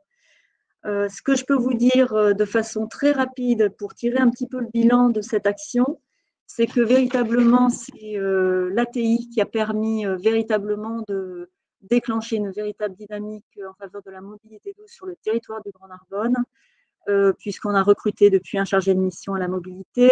Ça a boosté aussi le développement des liaisons cyclables de la ville de Narbonne. Et puis qu'aujourd'hui, le Grand Narbonne travaille avec toutes les communes du territoire, 37 communes du territoire, pour aller vers des plans de mobilité active et envisager le développement de nouvelles liaisons cyclables aussi dans ces communes, soit rurales, soit urbaines, qui mobiliseront certainement du FEDER, comme l'a expliqué Stéphane Nguyen tout à l'heure, dans le cadre de la nouvelle programmation européenne. Voilà ce que je peux vous dire. Donc, les conditions de réussite de ce projet, puisque je vais très vite, parce qu'il y a peu de temps, c'était évidemment un portage politique fort. On a eu quand même un élu qui a été vraiment très impliqué sur cette question de mobilité douce et surtout à vocation utilitaire et non plus que touristique sur ce territoire.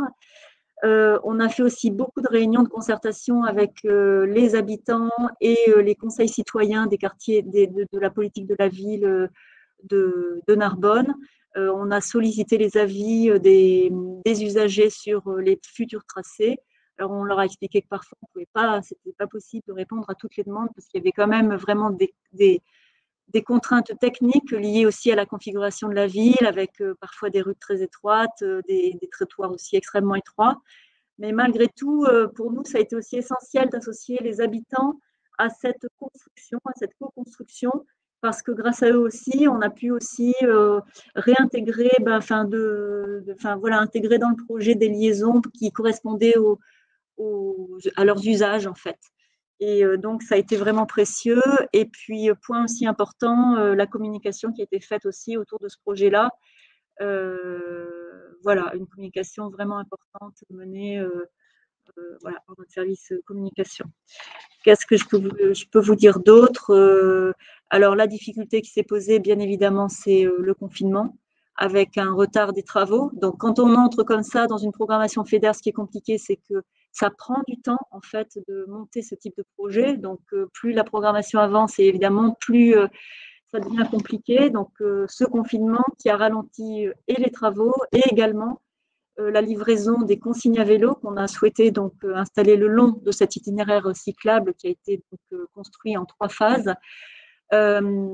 Au final, on aura installé, donc, je crois, attendez, je ne sais plus, mais on aura créé 42 places de stationnement pour les vélos, donc situées le long de cet itinéraire, et puis évidemment à proximité des équipements qui mobilisent de l'activité, comme la gare, comme les écoles, comme des maisons de service, etc. etc. Voilà ce que je pouvais vous dire. On continuera ces efforts-là dans le cadre de la nouvelle programmation européenne 2021-2027. Merci à vous. Écoutez, merci beaucoup Béatrice. Je ne sais pas si de l'Assemblée, n'hésitez pas, il reste encore 5 minutes. Vous avez des questions précises pour le Grand Narbonne. On va peut-être prendre en cas une ou deux questions avant de passer à la conclusion de ce webinaire. Je vois, je prends la dernière qui vient d'arriver.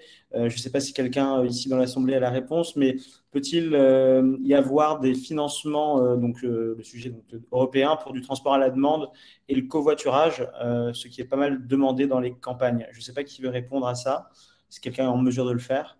Et sinon, on pourra passer à la conclusion avec Edita, qui va conclure ce webinaire. Jonathan, sur cette question, en fait, c'est de manière détournée que je vais répondre. C'est que les applications numériques, tout ce qui est usage TIC, peut être soutenu par le FEDER. Et après, ça dépend bien sûr du programme sur lequel on se situe. Mais les applications numériques en vue de renforcer les usages TIC pour les usagers peuvent être soutenues. Là, pour le coup, le FEDER ne peut pas intervenir sur le fonctionnement, par exemple, de la plateforme ou sur le fonctionnement du développement du covoiturage. En revanche, si des acteurs veulent déployer une telle solution, et si elle n'existe pas, parce qu'il y a la question aussi des applications qui existent déjà sur le marché et qui sont quand même assez conséquentes. Donc,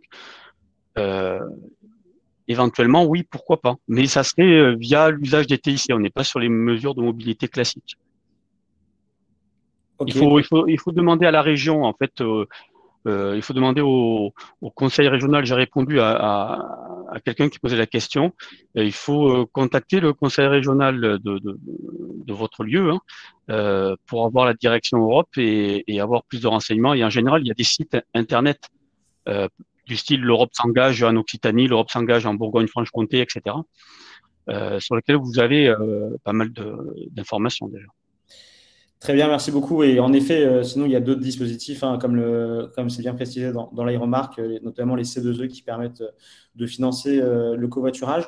Je vous propose, il reste 5 minutes, de passer donc, à la conclusion. Je vais laisser la parole donc, à Edita qui va conclure ce webinaire. Oui, merci Jonathan. Je peux dire en conclusion que les échanges ont été vraiment très riches. On a vu vraiment beaucoup de possibilités de financement. Je pense qu'en même temps, si le public n'a pas eu de base peut-être avant ou si c'est une première découverte des possibilités de financement, ils ont reçu énormément d'informations. Donc, je ne peux que vous inviter vraiment à peut-être à relire les slides que vous allez recevoir après, à bien garder les contacts de tous les intervenants et à ne pas hésiter à nous contacter par après parce que j'ai vu dans le chat qu'il y a un grand intérêt, en tout cas pour les projets de la mobilité, ce qui est très positif. J'ai vu un niveau assez précis de questions également et donc ça, c'est difficile pour nous de répondre à chaque question vraiment avec un tel niveau de précision parce que comme Stéphane l'a précisé, des fois, vraiment, ça dépend de votre région, ça dépend de vos programmes opérationnels dans vos régions, car il y a des règles qui sont fixées au niveau de l'Union européenne, mais ensuite, les programmes sont négociés avec chaque région dans les États membres. Donc, des fois, il y a de petites nuances qui peut-être seront financées en Occitanie, mais pas en région sud, par exemple. Donc, voilà, ça, c'est vraiment à voir au cas par cas. Mais en tout cas, je pense que vous avez eu une première introduction à ce qui est possible dans le domaine de la mobilité. Je pense qu'en ce sens, le webinaire est réussi. Je sais que ça fait beaucoup d'informations et que des fois, ça peut paraître assez confus. Donc, une fois, je le répète, n'hésitez pas à contacter les différents interlocuteurs, y compris nous, la Commission européenne. On est vraiment là pour répondre à toutes vos questions. Et j'ai envie de vous dire, ne vous découragez pas, même si, bien entendu, les financements européens sont complexes d'un point de vue administratif. Et voilà, le montage, je dirais, l'ingénierie de projet et de candidature, mais bien sûr, ça en vaut la peine car ça vous permet vraiment de mettre en œuvre des choses très concrètes sur votre territoire, ici en l'occurrence des projets de mobilité. On l'a bien vu, ça fait partie des grandes priorités européennes, mais aussi au niveau national. En France, comment dire, la transition climatique énergétique, mais aussi justement la mobilité est une question vraiment très, très d'actualité. Et je pense que les collectivités y portent un intérêt très grand, ce qui est très positif. Et donc, on est vraiment là pour vous aider, pour vous accompagner au maximum. Super, merci beaucoup pour cette conclusion. Je vais dire encore un dernier mot. Donc, vous aurez accès au replay, également au support de communication ici et à la foire aux questions dans laquelle vous aurez tous les contacts des intervenants. Donc dès demain par mail. N'hésitez pas aussi à ouvrir votre compte sur Aide Territoire, donc pour votre compte utilisateur, pour mieux gérer vos projets, mieux identifier les aides disponibles. Voilà, et encore un grand merci à tous pour votre participation et bien sûr un grand merci à tous les intervenants pour votre temps et pour vos précisions. Oui. Jonathan, excuse-moi, je voudrais juste compléter par rapport aux exemples que nous avons vus, et j'ai vu une remarque dans le chat que je trouve très pertinente. C'est vrai que parmi les exemples que nous avons pu voir aujourd'hui, c'est plutôt des grandes collectivités. Donc, cela peut paraître un peu décourageant pour les plus petites communes, mais je vous invite vraiment à prendre contact avec nous ou même avec d'autres interlocuteurs aujourd'hui pour vous donner d'autres exemples de plus petites collectivités qui pourraient aussi vous démontrer que c'est possible, en effet, si vous êtes une plus petite commune, une commune rurale. Donc, ce n'est pas le cas que pour les grandes métropoles. Et comme je l'ai dit au début, il est vrai que les grandes collectivités ont peut-être plus de facilité dans le sens où ils ont plus de ressources pour parvenir à créer une candidature pour une subvention européenne, mais néanmoins, les plus petites communes peuvent le faire tout autant. Voilà.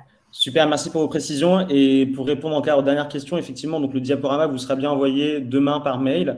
Et la foire aux questions aussi. Et dans la foire aux questions, vous aurez le contact des intervenants. Donc, n'hésitez pas à prendre attache avec eux. En tout cas, un grand merci encore à tous. Et je vous dis à très bientôt pour une nouvelle édition du webinaire Aide Territoire et France Mobilité.